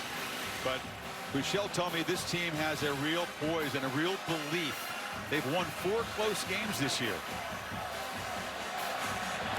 Different kick this time. Going to keep it away from Gibson. They do. Claybrooks, who's got the blazing speed, he's knocked down. There's another flag on the kickoff here. Crowd wanted a 15-yard penalty. He was hit. He's out of bounds. It's because the guy he got hit by was being blocked out of bounds. True. Kicking team number 32. 5-yard penalty will be added to the end of the run. First down. Poor Callaway from SMU is being blocked like 20 yards downfield. Accidentally ran into the returner. Season 50 of Monday Night Football continues. Cowboys, Dak Prescott taking on the Giants. NFC East matchup coverage begins with Monday Night Countdown at 6 o'clock Eastern Time. Then Cowboys Giants at 8 o'clock Eastern Time. Dallas at 4-3. First place in the competitive NFC East. Another drive in great field position. Gibson, again, the receiver, who's had the electric kickoff return and a receiving touchdown, lines up in the backfield and gains 8. They clearly are going to this because they think it gives them a look and gives them probably the blocking angles that they want, having Gibson back there in the backfield with Gainwell. Play action. White wanted to go downfield, and SMU gets after him.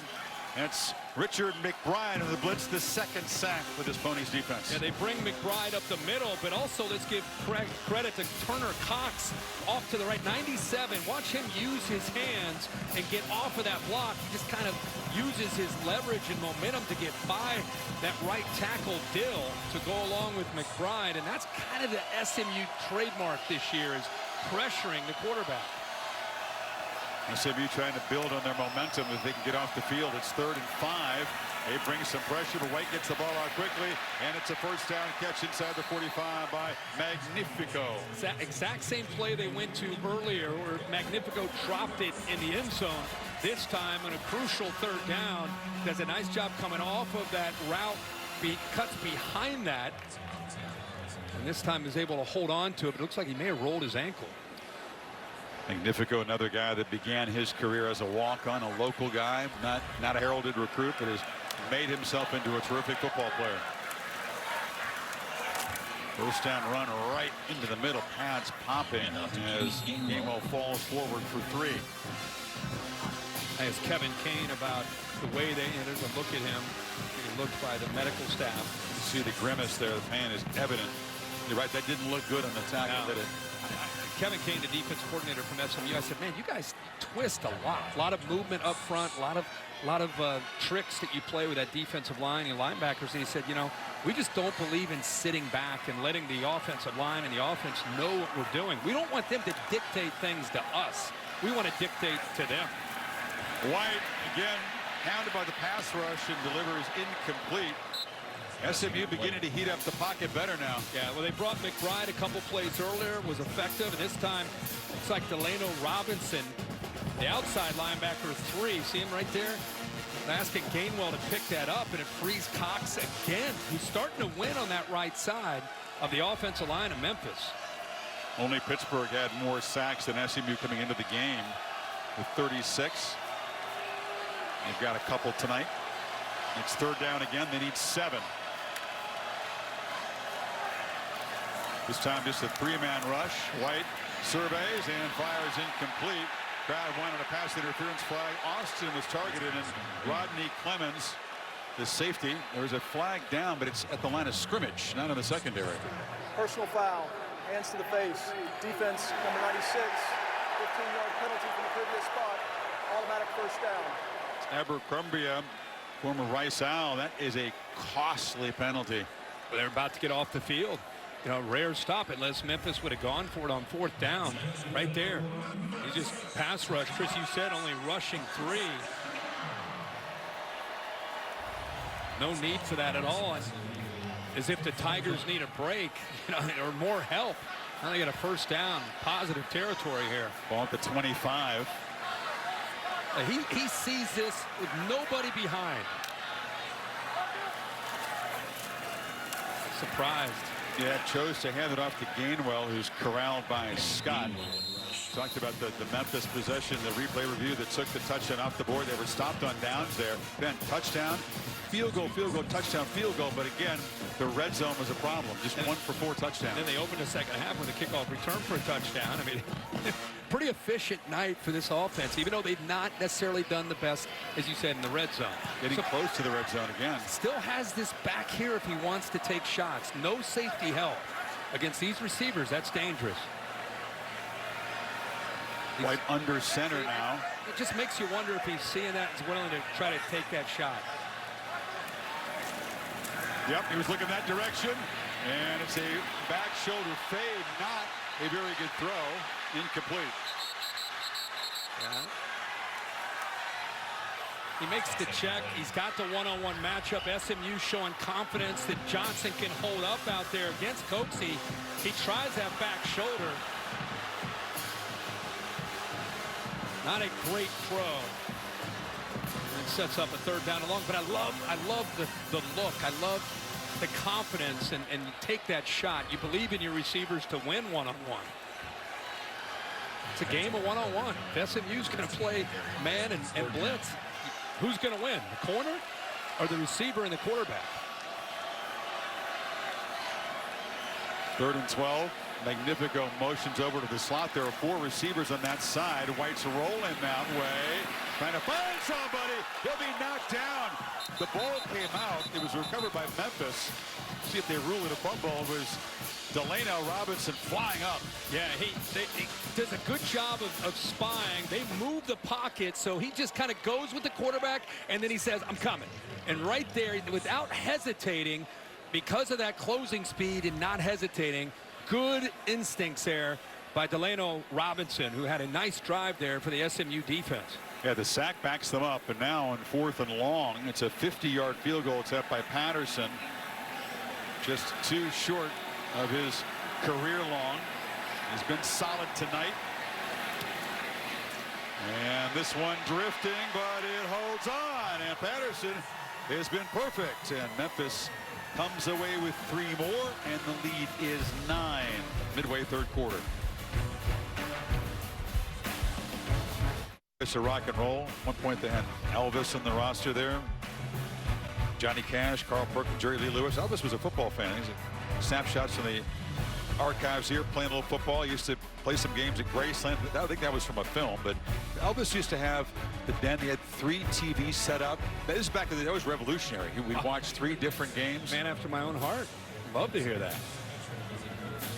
I didn't know he was watching the games like that. Back in his time, having 3 different television sets, watching 3, that just wasn't done. No. Unless you were Elvis. That's cool. So the lead back to 9, and it will be brought out. C.J. Sanders in a gambling mood, and he will not get to the 20. Well, Shane Buechele came in knowing that he would have to match the Memphis offense, and he's done it a lot of different ways. He's been finding Prochet, who's had a big night. His decision-making tonight, for the most part, he's 20 of 31, has been outstanding here, just kind of checking it down. Love his accuracy here. Finds his tight end, Kyler Granson, for a nice play. Gives him a chance after the catch. And he's going to have a strong second half to keep SMU undefeated and give him a chance to win on the road. And I think he's up to it. Of course, you'd love to have Robertson, the man who has 5 touchdown receptions of 50-plus yards. Broken foot, not in there. Did not make the trip. Said it's been Prochet, who's done a tremendous job as the featured guy here. See, comes up again a little limp on that out cut. I don't know if it's an ankle bothering him, but he's running like an ankle's bothering him. But he's fighting through it, man. He's trying his best to stay out there. Xavier Jones has been dealing with some injuries tonight as well. He's back in there, carries the ball. Maria? For Prochet, I did see in the first half they put some biofreeze on his left knee, and I don't know if he's re-aggravated part of that lower extremity.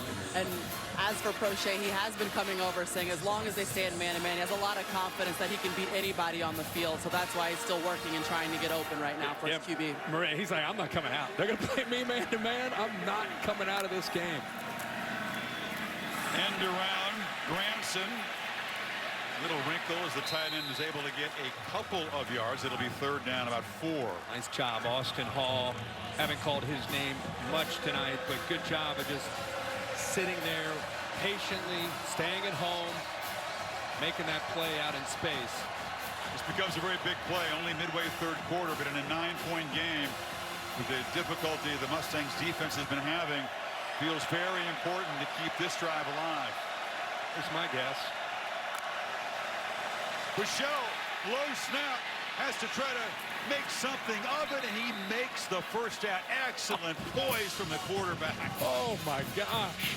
Low snap to his left. Thank goodness for Buechele. He's able to get it, and then they played man-to-man with their linebackers. They just cleared out, and it opened up for easy yards for the first. That was a baseball play. He looked like a fielder. Yeah. Prevented it from going through the wickets. Now a play-action throw near side. It's looked in by Rice, and the freshman is fighting for more down near the 42. This is the kid that I'm starting to really like. Watching this true freshman on film coming in, he only had 8 receptions coming in because Reggie Robertson's been a monster at that spot. But with him down 11 as a true freshman, has had to elevate his game with more opportunities. Now 5 receptions, 116 yards for the young man, showing a lot of poise tonight on the road. But the drive possible because Buechele made that heady play. Remember that if SMU builds a comeback. Scooping the low snap up and then scrambling for a first down. This is Rice again, working hard for about 3 yards. That's a run pass option where if the numbers are right, he hands it off. If he feels it's one-on-one on the outside, they're going to throw it out to the receivers, just kind of in a little extension of that running game, try to pick up positive yards on 1st and 10. Each team has run 49 plays tonight. SMU being a little bit patient, using some clock to check the sidelines, try to get the perfect play against this look. Buechele has time, delivers down the seam off the hand of Granson. He tried to get the tight end vertical.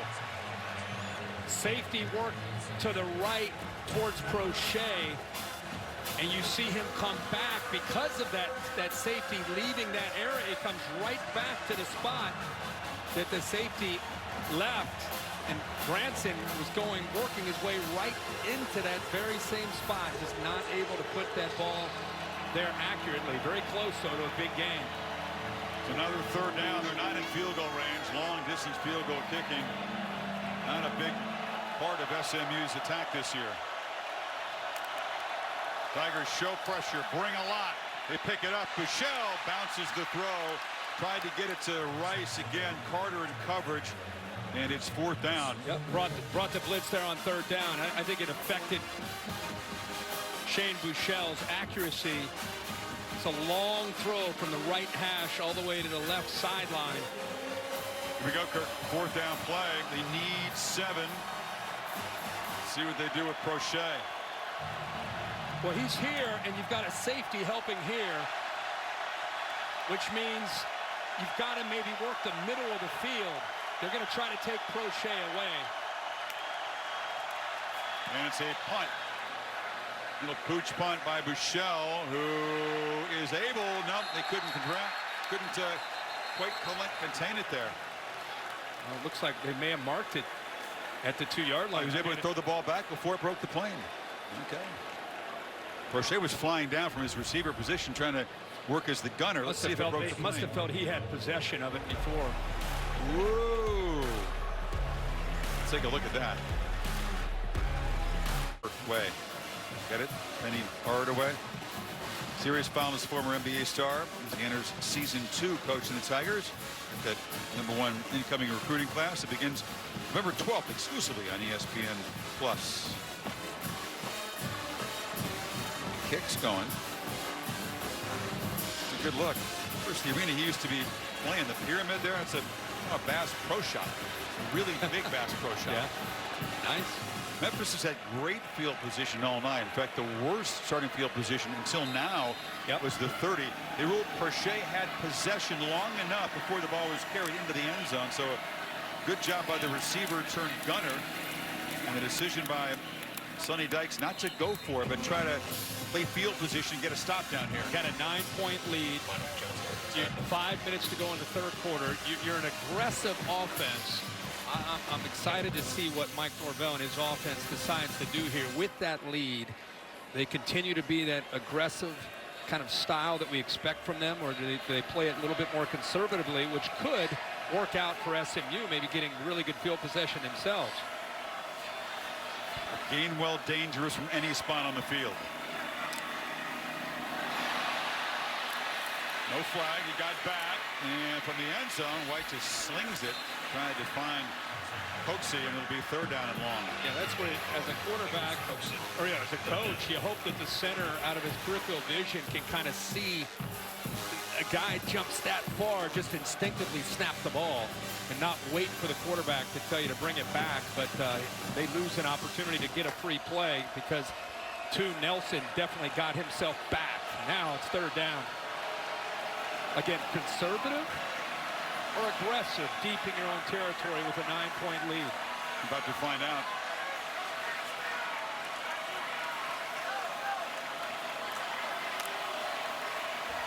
Will SMU come after him? Now they rush 4, and White delivers a long throw, catch made, 1st down. They trust the quarterback, and he finds Gibson, and they move to 6. Are you kidding me? I mean, this is a great throw over top of a defender, and he brings it down to Gibson.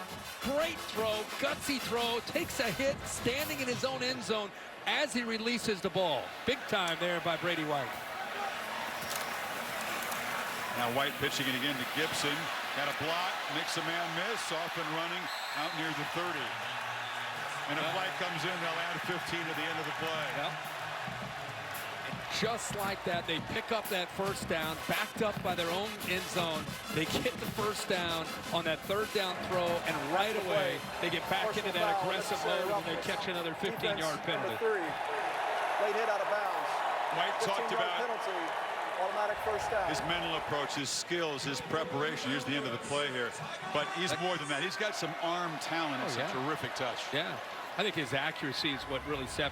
When you're a quarterback that has answers, you prepare yourself accordingly throughout the week, and you're in a system that allows you to work through progressions. You're going to have typically you're going to have a good game, and that's why he's played so consistently this year. They take it to Watkins across the middle, and a low throw, and that's Calvin Austin coming up with it, and quarterback is just on target now. They're at the 40. And not only that, again, we've talked about the RPO game. He's reading the safety right over here, right there. And because the safety came up, he gets that window that he wants to be able to throw the ball. So if that safety stays back, he's going to hand it off. Previous play is under further It buzzed down. Roy Reynolds, the replay official, wants to make sure Calvin Austin collected that very low throw. Well, looks like it's sliding across the ground, not in control of the receiver. We'll take a break while they look at it. Cassidy Hubbard here with a studio update. Number 17 Cincinnati has trailed East Carolina since the 2nd quarter. Holton Ahlers picked off by Ahmad Gardner, and he returns it 65 yards. It's 15 unanswered by the Bearcats to take the 43-40 lead with about 2 to go in the game. Chris, Herbie, back to you. Cincy, the other defeated team in the league, play besides SMU, trying to dodge what would be a massive upset. But ECU not done yet. They're still driving, trying to pull off the shocker. And this was reviewed and clearly was not a catch. Yeah, Austin, who is a speedster, not able to hold on to that ball. Goes back to 2nd and 10 here.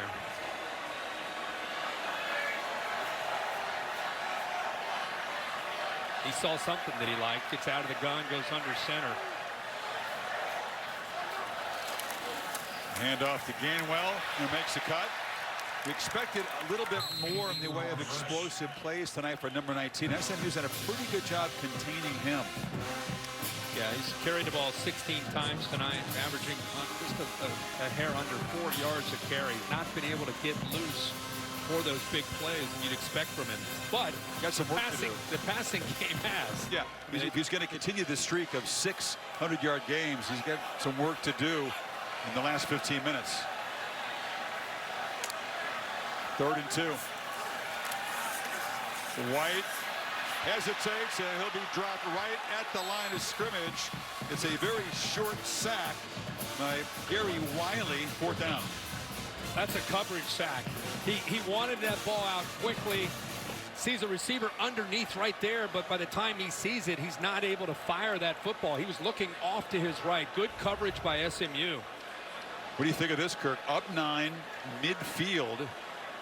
Apparently the offense on the field Unless they're just trying to draw SMU outside. This is a interesting gamble. They want to keep possession. They love their offense. They have confidence. Not every coach would do this. White looking, lofts downfield on the run, and the catch is made. This time there'll be no overturn. It's Austin. Wow. Are you kidding me? I mean, it's 4th down in a game. You have a 9-point lead. Mike Norvell showing the confidence that he has in his quarterback. He just holds on to it. Great throw by White and a heck of a route and reception by Gibson. That combination's made a lot of plays tonight. And 2 elite throws by White in this drive. With pressure on.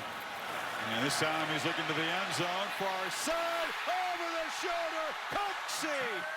Touchdown Tigers, pulling away.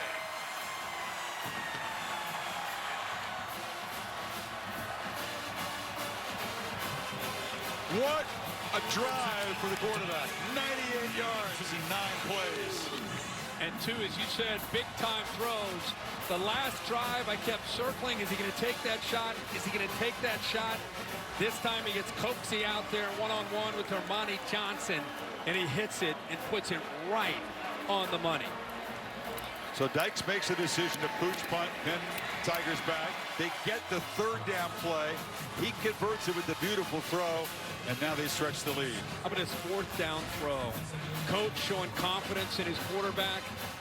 Quarterback makes a great throw where Gibson, actually not Gibson, but it's Austin makes the catch and holds on to it. In the very next play, attack mode. They see it's one-on-one without a safety helping Johnson out. A perfect throw and a touchdown. 9 plays, 98 yards, and they extend the lead. Brady White, Californian, Arizona State, chose Memphis sight unseen because of Norvell and the relationship that they had in Tempe. Had never been here. Thinks he's made a pretty good choice. He's in command of that offense, that's for sure. And he's just a quarterback that's, you know, when you watch Joe Burrow, you just kind of feel like, man, he's in command. You watch Tua, he's in command. You watch this guy and you feel the same way. And SMU in a serious hole now. Down 16 against a team they cannot stop. And Maria Coxie showed his skills, but he's also shown a great deal of heart this season, a relationship with a young fan, hasn't he? Oh, you're so right, Chris. And we've seen what DeMonte Coxie can do on the field. But you should have seen him after the Tulane win, giving up his gloves to this young man, Braxton Vincent. Now, when he was 11 weeks old, he found out that he was going to have Down syndrome. And, well, DeMonte and him have created this amazing friendship. He even stopped by practice on his dad's 40th birthday. Angela and Dad Jeff are here with Braxton now. Look at him. He's wearing the gloves of Coxie now, and he barely ever takes them off, guys. He is a Memphis fan through and through, and now Coxie really wants to dedicate his time to Down syndrome research and hopefully one time starting a nonprofit for it. Good for DeMonte. Yeah. How cool that Braxton has those gloves on tonight. He'll be psyched about that last play. And I think that DeMonte will try to seek him out, perhaps after the game. Oh, yeah. He tries to do. What a night. We said that this is a chance for Memphis's moment. They're trying to seize it right here. SMU on 2nd and 2 has to get Xavier Jones going. They'll move to 6 across the 40, but now even more urgency, even though it's still a 2-score game. Just real quick, you know, we always talk RPO and how you end up throwing it. This is how you end up handing it off. When they stay outside, now it gives you that running lane. Michelle, a downfield shot, loops the ball, and here comes a pass interference flag. And I don't know, Chris. Pass interference.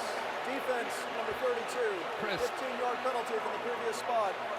Automatic first down. Sanders working against Jacoby Francis, who got flagged. Where's the interference? I don't see it at all. I mean, he holds his hand. He's holding his hand. Dave, come on, man. The tie up here. I mean, I don't know how they could call that.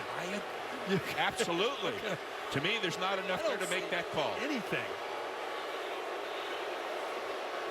15 yards for hand holding. Moves the ball to the 45. The crowd is once again up and booing as the Tigers have been flagged for a 13th time. They bring the pressure. Michelle, high throw, just had to get it away. They came after him that time. They turned it up, brought a couple linebackers.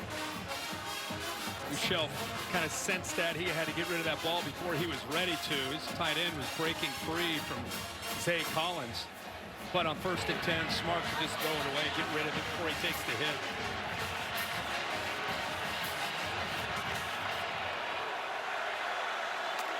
Crochet in motion, and to slant the other direction off the hands of Rice. They're beginning to pay attention to him. That was Francis in coverage. It's 3rd and 10. Yeah, boy, at that time, Francis on the quick slant, really good job at changing direction, feeling that quick slant, and crashing down quickly to that. I don't know, even if that ball's thrown accurately, that would have been a tough catch for Rice.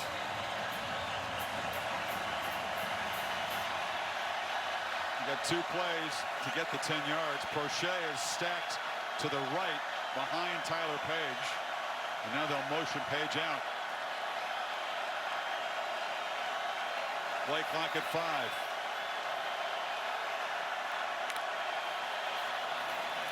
Rochelle looking near side, catch made, and right near the marker is Page. They'll give him a first down at the 34. Hey, we're seeing 2 good quarterbacks going head-to-head tonight. We knew that coming in, but what you got to be impressed with if you're watching these teams for the first time is the guts these guys are showing on big downs.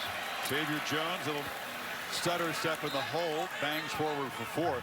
Well, you're right about that. Different style of quarterbacks, but both really executing well. It's one thing to put up yards, put up numbers. It's another thing how you're doing it. These are not dinking and dunking high percentage throws. They're throwing a lot of these downfield, and a lot of times it's 3rd and 8, 3rd and 10.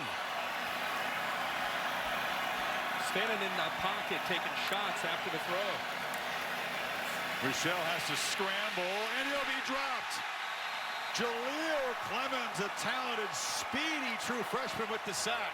Big play. They love his potential and what he can do because of this right here. He's going up against the tight end that time, Becker, which is a mismatch with his athletic ability and length. 6'3", 240, comes out of a really good high school program in Starkville.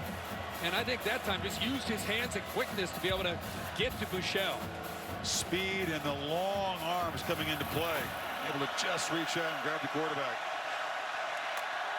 It's like the final play of the 3rd quarter. They come after Buechele again, and he has to get the ball out, knocked down, and it'll be 4th down and 15. Pressure by J.J. Russell from the linebacker position. They keep bringing these linebackers, 23 right up the middle. I think he sensed that the back who he had in coverage, he picked up a blitz, Xavier Jones, and allowed him to come free. Nobody picked him up. Big play here.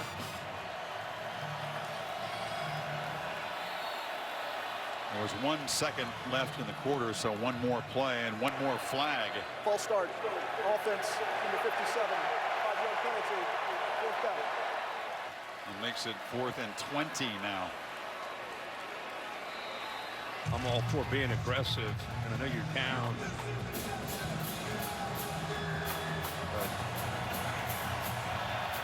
Crochet far to the right. Granson rounds. You're going to be yet another pooch kick. Buechele does this a lot, yeah. About the 7th time this year he's punted. Executed it very well the first time. And he's 2 for 2. You couldn't draw it up any better than that. That is impressive. He'd be a pretty good golfer. Put Brady right back pin. where he likes to be, inside that 2-yard line, like the last drive. Yep. Memphis will begin the final quarter. SMU work to do to stay perfect. Back after this message and a word from your local ABC station. Semifinals are on the 28th. Chick-fil-A Peach Bowl and the PlayStation Fiesta Bowl. January 13th in the Superdome. That trophy will be awarded. Now, we have not seen a turnover this entire game, knock on wood, for both the offenses. But if you're an SMU fan, you're thinking, you know, that's been an area that's been a strength of theirs all year. Came into the game 8th in the country creating turnovers. Club takeaway has been closed for business. The velvet rope has not been open. Boy, Gainwell has to fight. He had to work hard to avoid his safety as Pono Davis, the Hawaiian, was there in a hurry. Yeah, Davis is right here. It's just a matter of trying to get off of a block, shoot through a gap, and he does. He gets off the block of the right guard and gets into the backfield, almost comes up with a safety. Again, conservative, work the clock, or go back to their roots, which is being more aggressive. Last time they were a little conservative till they hit that big third down on that last drive.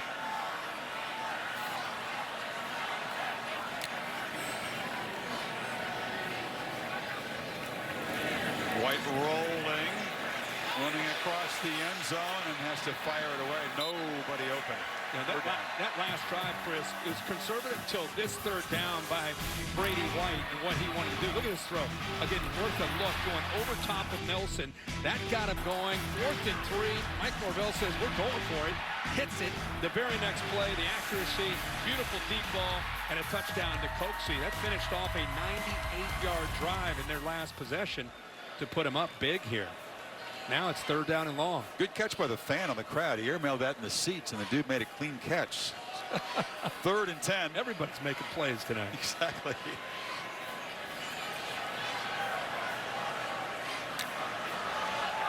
SMU sitting back, playing the run, and Gainwell gains about 5. It'll be 4th down. McBride on the stop, so the SMU defense does its job and finally has forced the first Memphis punt. They do have a early in the 4th quarter. All right. They do. Good to see him in person. Go back to Shane Buechele, that pooch punt. That wedge inside the 2. I mean, it's gonna pay off here with that 3 and out. It's gonna get great field position.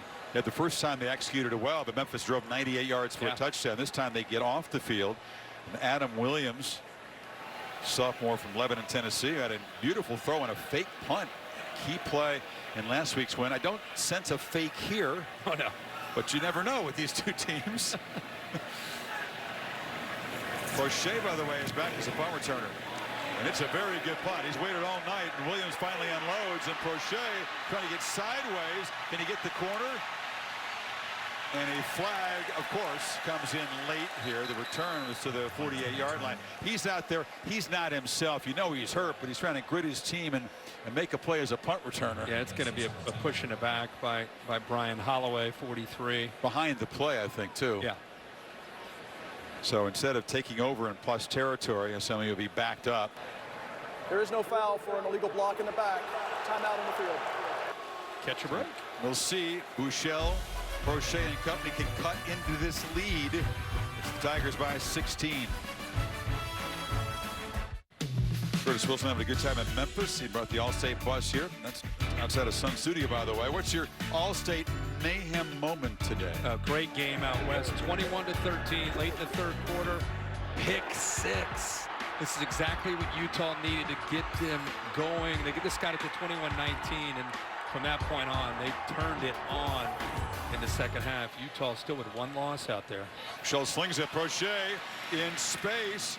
And the Mustangs are threatening again at the 30. Well, one thing to know about Memphis is, not just Memphis, but SMU, these offenses score fast. So you're down by 16. The way they execute, you're still in this game.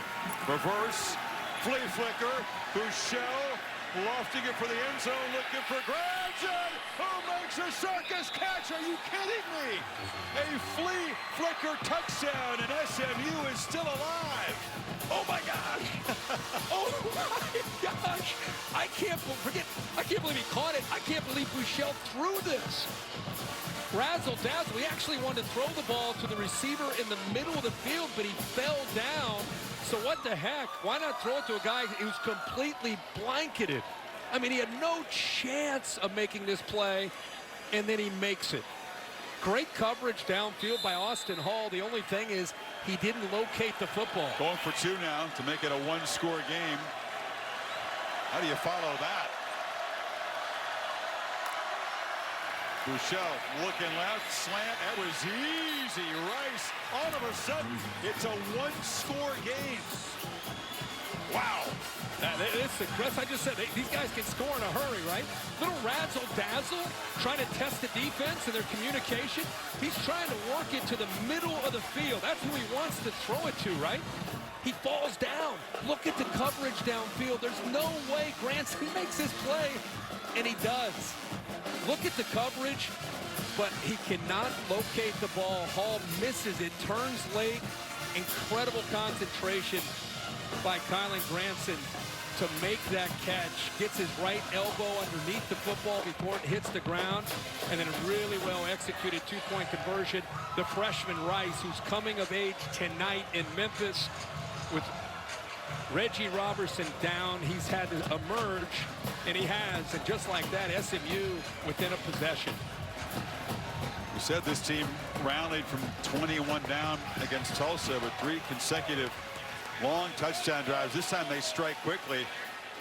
Got good field position after that penalty and took just 2 plays in 22 seconds to cut the lead in half. Short kickoff. He's fielded by an up man and knocked down to the 30-yard line is Tice Daniel, one of the backup tight ends. To Cassidy. Thanks, Chris. Number 17, Cincinnati tied at 43 in overtime with East Carolina. Bearcats lining up 32 yards out for the win, and Sam Crosa's kick is good. Cincinnati avoids the upset, remains unbeaten in the AAC, guys. Did you see Luke Fickle exhale? Yeah. 5-yard penalty, re-kick. No, re-kick it. You know, there's a Black Friday game right here in Memphis against Cincinnati. It's a short week after Memphis has a couple of road games. That's going to be very important, perhaps, for the division race in both the East and the West. Cincinnati in control of the East race after having beaten UCF earlier. Man, if you're not into the American, you may want to start following this conference. It reminds me when I first broke into ESPN, the Mountain West had teams like Colorado State, Utah, and BYU, and you guys asked me to go do Thursday night games out there, and I was like, Mountain West, what? And get out there, and it's really good football. It was really good. In this that is era. Different, though. This is a little bit more dynamic, higher scoring. Modern. Yeah. But I'm just saying the depth of this conference and the talent of the skill and the quarterbacks, it's fun to watch. If we could have a few less penalties, it'd be more fun to watch. We got to work that in. Both teams over 100 yards in penalties. 23, I think, collectively. Yeah, Hughes Stadium in Fort Collins. That was your home away from home for a while in the Mountain West. Yeah. And now they kick it along the ground. It continues to be adventures and kickoffs. They want to give Gibson no chance at another kickoff return, so they're just going to give Memphis really good field position. Again. Yeah, and he's not happy about it. We used to get into Laramie, too. Laramie? Yeah. Roberts getting chewed out by his head coach. And it's been a tough night for special teams. That's a culmination of a head coach getting frustrated with a kicker. It's been a long night. Right coming into the night, this is my top 4 Ohio State. I think it's been the most complete team offensively and defensively. LSU at 2, just slightly ahead of Bama. Those 2 teams meet obviously in Tuscaloosa. I have Clemson at 4. Penn State knocking on the door there at 5. Georgia, huge win. Congratulations to the Dogs. What a win today in Jacksonville over Florida. Have them at 6, and Oregon right there too. All-State presenting the rankings as Gainwell direct snap, runs for a short gain. And it's still a World Cup of Rugby is going on in South Africa. This looks like that. Scrum down there. Weird week where the top 3 teams all idle. That's the first time that's happened, I think, in a couple of decades, right? Yeah. Usually you get in November, start to see some of these big rivalry games. Everybody still has big tests. Is there a big game in the South next week? I'm thinking about, is there something that's going on down there? Yeah. This is Tuscaloosa, I think? Yeah. We'll be down there. That'll be a fun one. Game day will be down there in T-Town.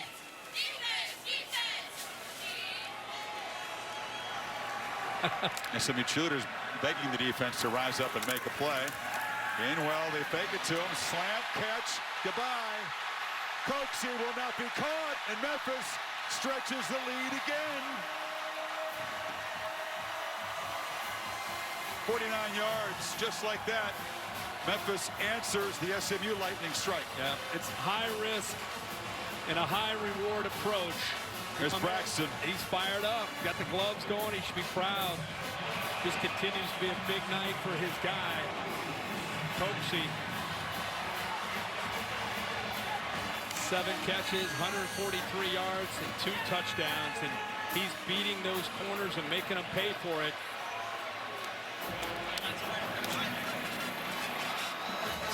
Hey, there's still plenty of time, 11 and a half, but the lead is 15.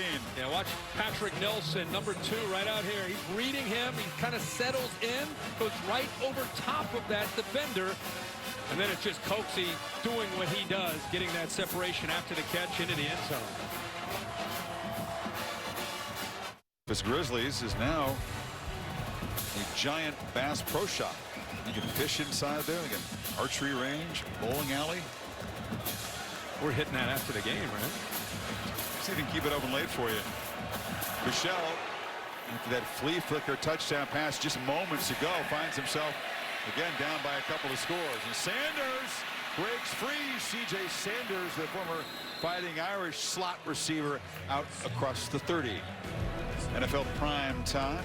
Chris Berman and Tom Jackson. Sunday, 7:30 Eastern, exclusively on ESPN Plus. All the highlights as only they can do them. So download the app, and you can actually watch on any device you want, anytime you want. Only once as a team trailing by 15 plus entering the final quarter won this year. They are 1-208. Talked about the comeback against Tulsa by SMU. They were back in business, down only 8 until that very quick answer by the Tigers. And Russell down in space there, and they're trying to get Xavier Jones loose. He really hasn't made a big impact play yet tonight. Yep, good team pursuit there, finished off by Obi Goodson, the big defensive tackle, running to the football. Bubble screen into heavy traffic and slammed down after a 3-yard gain. It'll be 3rd down there. That was Rice. A couple quick throws underneath. This is a team that needs to score, and they need to score in a hurry. They're trying to catch Memphis out of position, but both plays on 1st and 2nd down, the Tigers do a good job on those underneath throws, taking them away.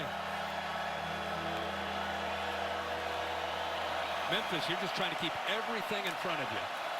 3rd and 5. Bichelle collects a low snap, wanted to go downfield, cannot escape. Dropped behind the line by Clemens again. The freshman has 2 sacks tonight. Yep. Again, it's a coverage sack. Instead of man-to-man, which they've been showing a lot of on 3rd down, this time they sit back in zone.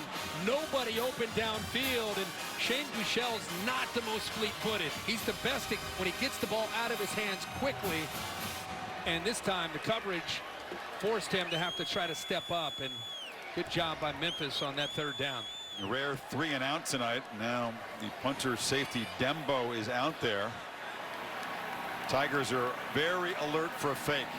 They just drop back, and after the delay, Dembo boots it down there low. And this will be, fielded on the bounce. What was Calvin Austin thinking in heavy traffic? Held onto the ball, but which you don't want to do at 15. I was gonna say, wow. Another look. Just get away from it. Said he goes after it and was lucky to hold on. 15-point lead, 9:47 remaining. No interceptions. Now the question again, Kirk, how conservative will they be, or how bold will they be? Once again up by a couple of scores. Gibson takes the handoff, spins free, makes a man miss, look out, he's electric. Down the sidelines, can they catch him? Gibson's gone again, come on!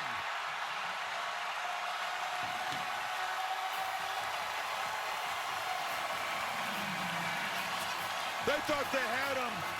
They did not. 78 yards. That's 2 really good examples for coaches to use on tackling on one side and how important it is to wrap up a ball carrier. And on the other side, it's a great example of why you never give up on a play. You just have leg drive. You just keep churning. And if they're not going to take you down, you're just bouncing off of people until they are going to bring you down. Watch. I mean, how do you not make this play when you're down? You've had a magical season. And Patrick Nelson's a great player. But right there, wrap him up, right? got another defender right there. He can wrap him up. Nobody wraps him up. And once you give an athlete like Gibson a chance to get out in space, he's going to make you pay for it. They had him down twice. I mean, down. But they don't. You're right, two of the better players on that side of the ball. Yeah, I mean, he's right there. He's down. When you see Robinson, the outside linebacker, then he gets out. Now he's got speed, and he's going to leave you. But, man, been a long night. Been tough to stop this offense, but inexcusable for an aggressive defense not to make that play, not to make that tackle. Great effort, and Gibson's phenomenal player, and that's bad tackling. Missed tackles have been a problem all year. Pro Football Focus, you know, we trust their info. Had him at 71 missed tackles. That's a bunch this season. There's going to be a bunch more after tonight. And Gibson, just a monster night. He's caught 6 balls for 130 and a touchdown.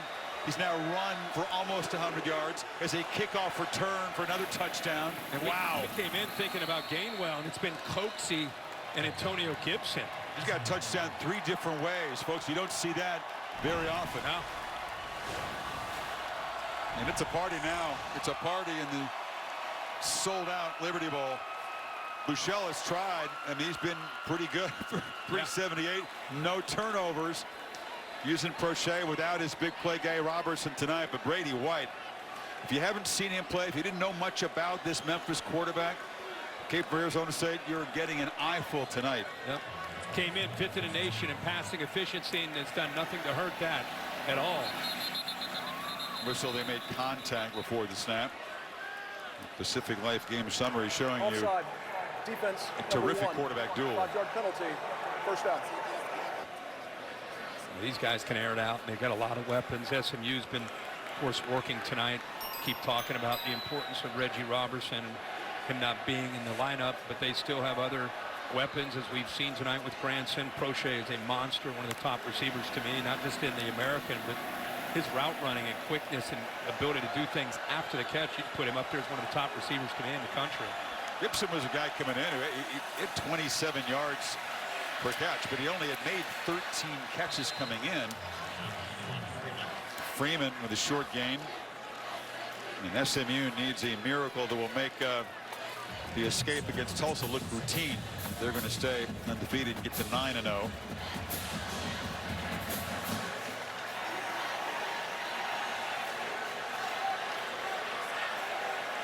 Yeah, the time for the underneath stuff would seem to be over.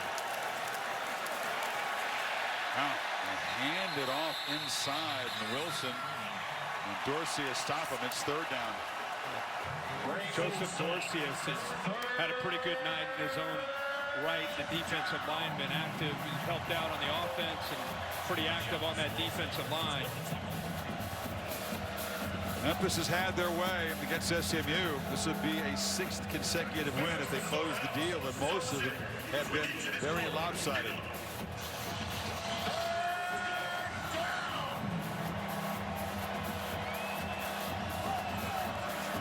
Bring the big fella Chapman in, the defensive tackle, the fullback. Run, and running over people is Freeman. It's a foot race now. Can they catch him? Running out of gas, but he gets to the end zone. Just. Johnson was trying to chase him down. Chris, watch.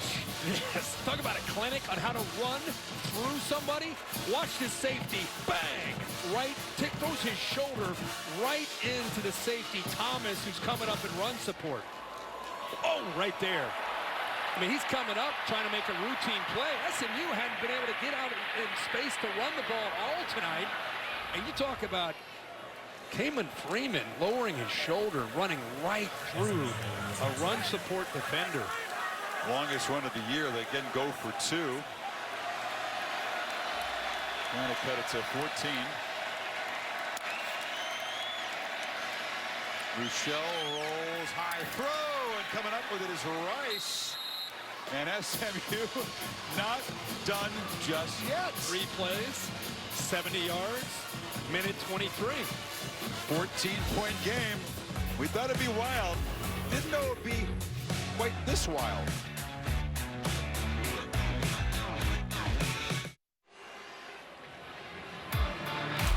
Goodyear providing our aerial coverage. The best part of every kickoff is the drive that comes next. Go further with Goodyear. More driven, a chilly night. Some folks have kind of left the Liberty Bowl thinking that maybe this one's over, but SMU says, hold on a second, we got a ball game here. But can they get a stop? It's a fair question. It's a fair question. My man Herb Street ran that touchdown run by Freeman back in the break 106 times as he lowers the shoulder and destroys the safety. That was just a powerful run. You just enjoyed it. I enjoyed that. Hey, Maria. Hey, Chris, I made my way up to the stands to spend some time with Braxton Vincent and Mom Angela Vincent. And I want to go back to and Dad Jeff, he's behind the camera trying to keep Braxton focused. But take me back to the moment that DeMonte actually gave him the gloves. What did that mean to you guys as a family? It meant a whole lot to me. We had a lot of people a lot of the players tell us no, they couldn't give us the gloves. And then Coach C saw Braxton and immediately dropped everything and took his gloves off and handed them right to us. You guys have been able to spend some time away, and I hear that you've created a great relationship with DeMonte. What has his relationship meant to this family? It's meant so much to us. He's a fantastic young man. He's just phenomenal. It means a lot to us. Yeah. I can see, Braxton, you're grabbing for the microphone. Now, does he ever take the gloves off? He does not take the gloves off. We have to take the gloves away from him. Well, it's been good luck so far because guess what? DeMonte's got 2 touchdowns so far. And yeah, you can just have my mic. Right? There you go. We have a new sideline reporter. Thank you, Maria. Hey, Braxton. Can you say hello? Hey. Hey. Go Tigers. His guy Coxie might not be done yet tonight. Braxton may have another highlight to savor. That's cool. Love his spirit and a salute to his parents. Not easy. It takes a whole lot of courage and love and patience to play that role. There's a run by Gainwell. He remains down on the ground. It's a first down out of the 49, and athletic trainers will run to check him out. All his weight came down, looked like on that shoulder. Here are the highlights from Coxie. He's got 7 balls, 143. 2 touchdowns, a beautiful throw over the shoulder by White. That was a really, really important play. And then this one, whoop, short catch and catch me if you can. And then he will look right there. And Braxton and his family are sitting right down there in that corner. And he kind of flashed the gloves to him as he went by. Very cool.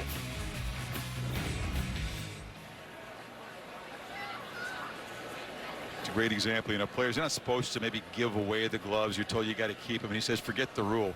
This is bigger than that. This is a chance to, give a very special moment for a young man and a family that has worked hard to help their young son.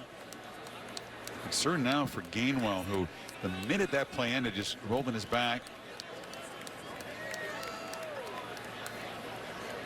Gainwell is the guy who was a freshman quarterback in Mississippi. He's born here in Memphis, but played in Mississippi. I think he just landed on the ball.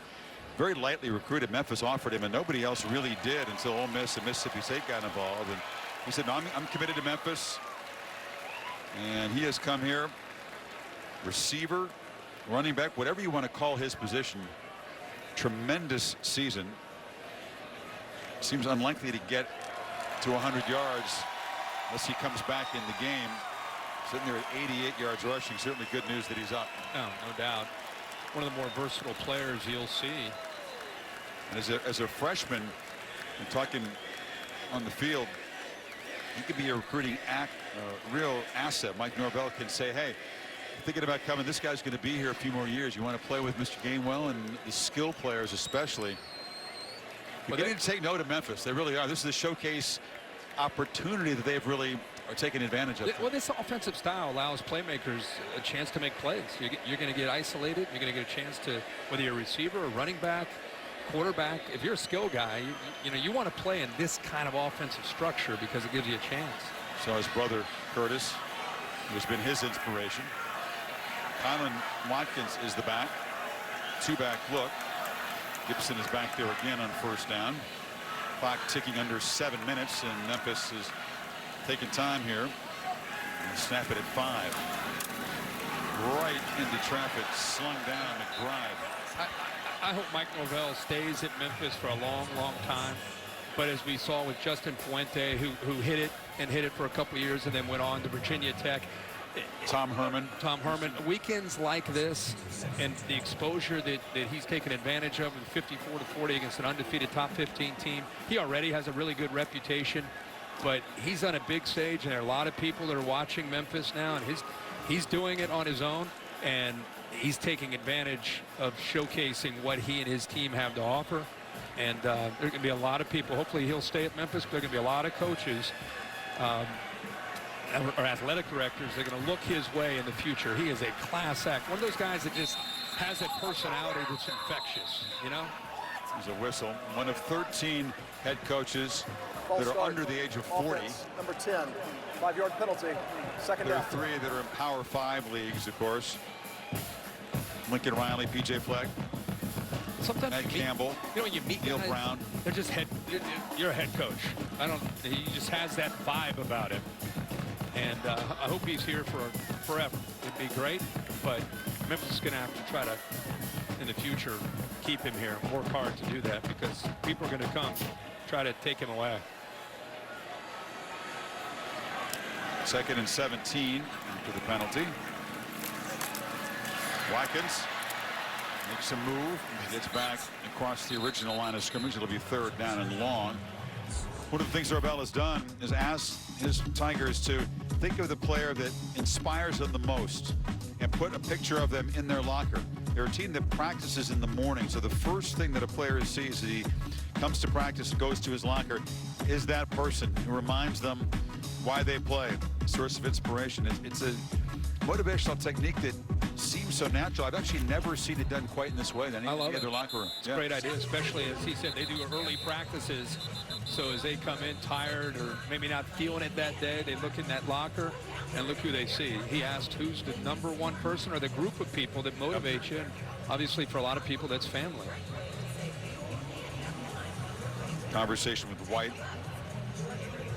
They would love to continue to chew clock here. SMU's just got the 1 timeout left, which hinders their attempted comeback, 14 down here. It is a 3rd and 9 play. So essential for SMU to get off the field here on defense. And they make a play behind the line. That's McBride hammering forward, a tackle for loss. And they use that fourth down. They'll spend the timeout right here. So Buechele and the offense will get it back, trying to make it a 1-score game. Goodyear bringing you the college football rankings. This is the last week. We'll use the AP poll, of course, because the committee will put out the first CFB rankings on Tuesday night on ESPN. Really the top 5 idle with Clemson playing Wofford. It's like being idle.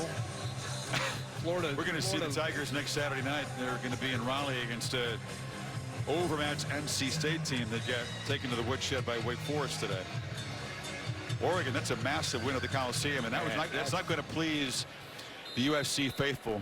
We're only going to have a few more things to say about Clay Helton as they are routed at home. Meanwhile, or you could just focus on what a big win that is for Oregon. Well, I could. On the road. The flip side is USC. They're going to be howling louder than ever. Well, they howl when they win, let alone when they lose. SMU 85 yards from the end zone. And we'll take over. SportsCenter coming up later over on ESPN right after Top Rank Boxing. Michael Eaves and Zuma Mahenti. UFC 244 post-fight coverage. Also the WBO light heavyweight title fight tonight. Alvarez and Kovalev. You got your takeaways from Week 10 here, Kirk. SportsCenter right after boxing over on ESPN. SMU would certainly love to have Reggie Roberson on the field right now. They need something quick, dramatic, and downfield. But they've shown that all year. They've shown it tonight, how quickly they can strike. Buechele is again looking underneath, bounced it for Page. So you're thinking if you're SMU, you're obviously going to have to score. You're going to have to try to get this, down. You get to 2 to 3 minutes. You need a touchdown, and then it comes down probably to an onside kick since you're out of timeouts. But this is a team that has the ability, and they have playmakers if they can find that matchup. As I said, if you're Memphis, it's all about keeping 2 safeties back, keeping everything in front, not giving up the big play. Long throw, inaccurate. Boucher was in the area, but it's 3rd down and long. Well, those are some tough throws. Low percentage throw there on 2nd and 10. Left hash all the way to the near sideline. Yeah, as good as Brochet and Boucher are. I mean, that's tough to throw against air sometimes.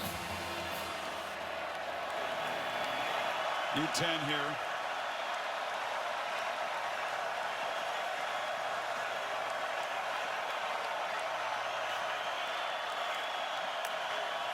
Tigers bring some pressure. Boucher trying to escape and has to heave it right along the sidelines. And a catch made across the marker by Rice. Is that clutch? And that reminds me of his dad, Steve Boucher. This is a shortstop making a play. The ball up over the middle, behind the bag, and you got to make a play. Out on the run, you got to throw it over to first. Good effort, low and away. Did he catch that ball? No, he dropped it. Yeah, we thought he had it. Yeah, I thought he held on to it. No. So here we go, 4th and 10. From the 16-yard line, SMU must have this to have any chance of a comeback. Late pressure, Boucher off the back foot, lobs it down. Play made by Page. They just will not die easily. That is a phenomenal play by the receiver, Page, who we've not really called at all tonight. Little out and up against the linebacker Hall. Gets just enough room for Boucher to make that throw. It gets hit, by the way, as he threw that ball. Again, tries the long throw to Brochet, incomplete. I just don't know why they have Brochet all the way at the bottom to the field. He's been working a lot, most of the tonight back into the boundary. Other times he's been in the slot, but they have him way out there with the ball in the left hash.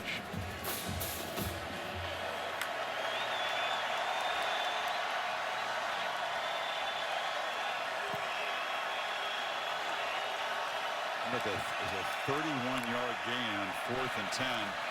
Now they work at Brochet with a slant, higher percentage throw, gains 7. And if you're Memphis, you give that up all day. Keeps the clock moving.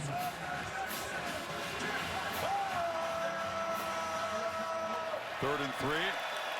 Try to get it on the ground with Xavier Jones, and it'll be a 1st down. They'll stop the clock momentarily. Ball spotted at the 41. And the only way they can stop the clock is the 1st downs. It stops it temporarily, or getting it out of bounds, that'll stop it temporarily as well.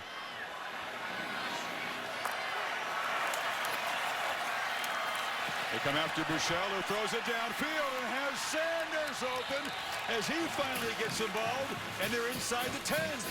Now they go back to the boundary. Nice job by Sanders. He was stacked at the line of scrimmage, and the corner just could not stay with his speed. Francis couldn't stay up with C.J. Sanders. Jones knocked down at the 10 when Dell Johnson made the play.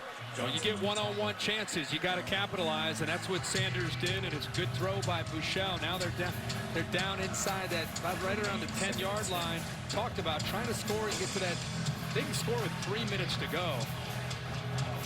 Gives them a chance. Every time they substitute, though, SMU, Memphis has to be allowed to substitute. That just takes some time. They didn't get set on defense at all.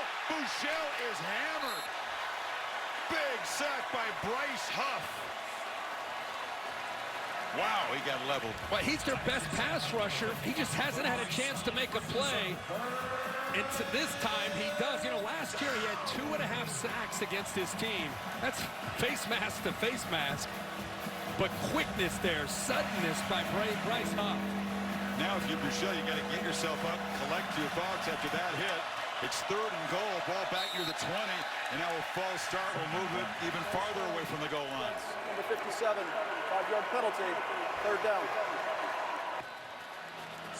That sack was just a monster play, so they're going to have 2 plays, Kirk, to reach the end zone to keep a chance at a comeback.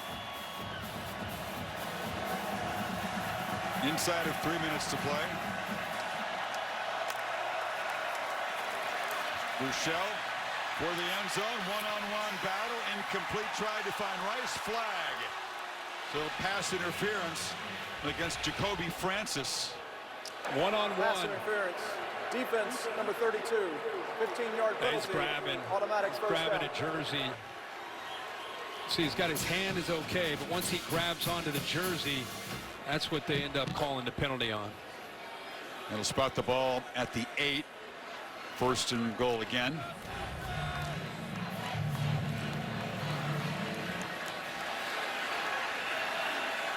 th penalty on Memphis. Michelle fires underneath. Freeman knocked out inside the 5.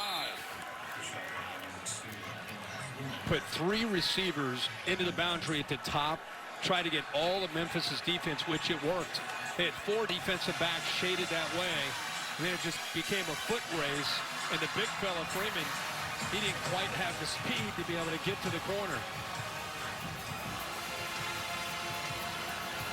The big fella Chapman, number 93 in the game. O'Shea is slot set out wide to the left. He comes in motion, goes back that way. They get the ball to him and he'll just walk in. That was nice pre-snap motion. The defense was confused, and SMU is back within a score. 2:06 to play. Well, the motion's important because TJ Carter's running with him. He has him man-to-man. And watch what happens when he goes the other direction. Whoa, where'd he go? Nobody's left to take him one-on-one. Nice little wrinkle there by Rhett Lashley, using that motion, bringing him back, and the one-on-one easy play there for the quarterback Bouchel. And Bouchel. 8-point game. They're going to go for 2 here to cut it to 6. Timeout. Whistle. Memphis. And Memphis is going to talk about it. I think most people would say you kick the point and you make it a 7-point game, and you have to try an onside kick because you don't have a timeout. With 2:06 left, I don't think you kick it away. Tell you what, SMU tonight has made a ton of mistakes. Both teams have, but they have shown a whole lot of grit and a reluctance to quit. Now they've worked hard to build the 8-0 ranking and are still trying to find a way to stay perfect here. Yeah, they're not giving up. That's the thing you got to love is they were down big. It looked like the game was over, and they've shown that heart that they've played with really all year in the second half when they've had some holes and they've had to find ways to get back into it. Am I adding this up right? Like, I still can't figure this out. I have no idea why you would go for 2 here. I have no idea what's happening here. You kicked. I know they have missed 7 PATs this year, but you got to kick the PAT, don't you? I think so, yeah. I can't imagine what's going on here. Michelle rolling, going to throw it back, and they're going to get an easy 2-pointer. They throw it to the big fella. Jalen Thomas is a tackle. They had a play in mind that they felt good about, and the big fella gets to score the 2-point conversion. Why do you want to get it to 7 with a touchdown and extra point, but you can throw it to big 71 Thomas? And maybe that's easier than an extra point. Life in the American Conference. I hope you're enjoying it tonight. Watch the big fella. just waits for him to get behind, so it's a lateral behind the quarterback, and that's easier than kicking the extra point. You know what? They're 3 for 3 at going for 2. They've had a lot of problems kicking it through the uprights. Maybe that's a new strategy. Just go for 3 every time. Well, now the good news is if they recover this onside kick, all they need is the extra point to win the game. Well, then maybe they'll go for 2 again. He's a better chance at kicking it. So the onside kick, there's always a lot of back and forth. And the hands team comes out for Memphis. If they had the timeouts, of course, they could kick it away. Crochet, by the way, is on the field. He's on the right side of the formation as the Mustangs get all their best hand guys out there. Roberts tries to get that bounce, and there is a whistle and a timeout by Memphis as they wanted to take a look at the formation. This is kind of becoming more commonplace. It's kind of like basketball, right? You take a look at the formation coming out of the timeout, then you call another timeout and reset the defense. I just had a coach, I'm not going to say who it was, text me and says everybody is doing this now. They're going for 2 like this late in the game. It gives you a chance to win with another score. It's these so there's metrics, the analytics kind of things. Yeah. So if you don't get it, you're still down 8. You're going to have to get it to get a tie. I'm from the old school. And the hole that they dug themselves, if you can get back and have a chance to score and hit an extra point to get it to OT, I think you got the momentum. Let's see now what Roberts has done. Coming at it almost directly down the line of scrimmage. Gets the hop, and it is fielded cleanly and recovered by Memphis. Very sure-handed play there. Preston Brady gathered it up. Nice job at SMU. You're just kind of hoping for that tricky hop that gives Memphis a problem. Instead, just a routine bounce right to him. We're wrap-up show coming up right after the game. And now with 2:06. Memphis should just go into kneel-down mode. And that would be enough to bleed away just about all this clock. Yeah.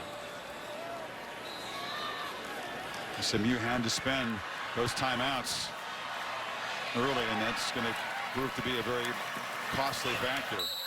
That's White sliding way back. He took about an 8-yard loss as the clock goes inside of 2 minutes. Each team over 500 yards total offense. Kirk, SMU, in what will apparently be their first loss of the season, gaining 553 without Robertson, their big play receiver, downfield threat. Yeah. You know, this conference got a big stage tonight with 2 of their teams. SMU was a story because they're undefeated. You and I knew coming in. I mean, the odds makers knew Memphis hard to beat, especially here. And this game lived up to its billing. I mean, a lot of points, a lot of skill, great quarterback play. It's a fun conference to watch. SMU's hardly out of it. This will be their first conference loss. Memphis would have the tiebreaker, but Memphis has to play Cincinnati here on Black Friday. So it's going to be a stretch race in the American that's going to be worth watching. And there's going to be a lot of Friday games. You'll be a chance to watch games in this conference. Memphis, this was their moment. College Game Day visits the city for the first time. Beale Street is packed and charged up on a chilly morning. And then the main event here tonight in front of a sold-out Liberty Bowl. And that's a big deal for the Tigers. They are going to survive against SMU. And they're going to move up in the rankings, and they're going to take control of this division race. And the momentum is building with the blue and gray. It's a big win, man. It's a big one. SMU's perfect season ends here. A 6th consecutive loss to the Tigers. And a real rising star in the coaching profession, as you said, Mike Norvell has a nice showcase win. It's not going to be, you know, pretty when they look at the tape. A lot of mistakes, the 16 penalties by Memphis. Not many teams survive 16 penalties for 134 yards and win. Right. We did not see a turnover tonight. You saw a great quarterback performance by Brady White. Spread the ball around. Gibson was sensational. I don't know if any other player in college football has scored 3 ways: rushing, receiving, and with a kickoff return. He did the hat trick tonight, and he's with Maria Taylor. That's right. I got Antonio with me right now, and you set the record. The entire stadium went loud for you for all-purpose yards in a single game. What went well for you, and what were you feeling tonight against SMU? It was a big-time game, and playmakers made plays. We were set up the way we set up all week. It was set up good, and I did what I was supposed to do, and it was a good feeling. What was the conversation that you guys were having before this game, knowing that an undefeated SMU team was coming into the stadium? Being this all season, we had little ups and downs. And, it was never the other team, it was always us. So this week we focused on this, and that's what we came out and did. We focused on this, and it turned out good. Certainly worked out for you with the hat trick. That's Antonio. I'm going to move on to another playmaker on the field, and DeMonte. And walk me through, as a senior, this back-and-forth game where it even came down to an onside kick to get the victory. What was going through your mind? We really wasn't, trying to panic or anything. We were just making sure we do everything right and take care of our responsibility and just do whatever we take to win. You made a lot of explosive plays on this one. What was working between you and Brady throughout the offense? Me and Brady just was connecting, in our O-line. They just give us enough time, and we just told them we're going to win on our one-on-ones. Okay, so just so you know, we showed Braxton up there in the stands afterwards, and every time you had a touchdown, he had your gloves on. What does it mean to you that he's up there with your gloves on and supporting you? Hey, I feel like from the heart, what I'm saying? That's my dude now. Me and him, we like, that's my little partner now. So it's just a great feeling, to see him up in here supporting us. What does that relationship mean to you? A lot, He got my gloves on, so, I got to do it for him. You know what I'm saying? Well, congratulations on the win, DeMonte. Appreciate it. That's a great story. And circling back to Gibson Kirk, 386 yards. That's the Memphis record. He is the only guy in FBS to score in 3 different ways, returning, rushing, and receiving. Wow, that is a incredible night. I don't know if anybody in the country had a week like Antonio Gibson. No, I don't think so either. No. But a lot of Tigers had big nights. Came down to an onside kick, recovered a wild one. 106 points scored.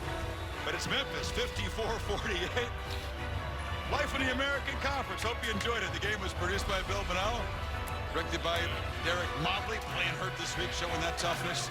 Next week, Clemson against NC State in Raleigh. Time now for the Ford Wrap-Up Show. Kick it back to Cassidy Hubbard from the studio.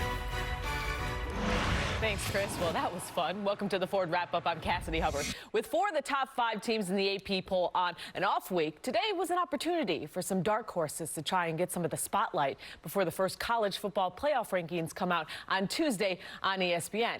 And there are a lot of eyes in Jacksonville as Georgia and Florida faced off. Third quarter, Bulldogs up 13-3. Jake Fromm to Brian Harrion, who makes the catch of the day, tipping it to himself. Unbelievable. And in the fourth, Fromm to Lawrence Cager for the 52-yard connection. Georgia wins its 3rd straight over the Gators, 24-17, the final there. Number 7, Oregon taking on USC. Keaton Slovis picked off by Brady Breeze, and that's returned 32 yards for the touchdown. Oregon is currently rolling up 56-24 with about a minute to play in the fourth. Number 9, Utah taking on Washington. Fourth quarter, Zach Moss up the middle. The Utes overcame an 11-point first-half deficit to beat the Huskies 33-28. Number 16, Notre Dame against Virginia Tech. 35 seconds to go. Ian Book makes a move, high steps into the end zone to cap off an 18-play, 87-yard drive for the 21-20 win. Number 17, Cincinnati versus Eastern Carolina, late fourth quarter. Holton Ahlers, intercepted by Ahmad Gardner, returns at 62 yards for the go-ahead touchdown. Cincinnati, though, would then kick a last-second field goal for the 46-43 win. Meanwhile, Clemson rolled over Wofford at home, tying a program record with its 21st consecutive home win. And in progress now over on ESPN2, BYU is hoping to hand Utah State its first loss at home this season. And right now, it's currently in the second quarter. You've been watching the Ford Wrap-Up, sponsored by the 2020 Ford Explorer. See you guys next week.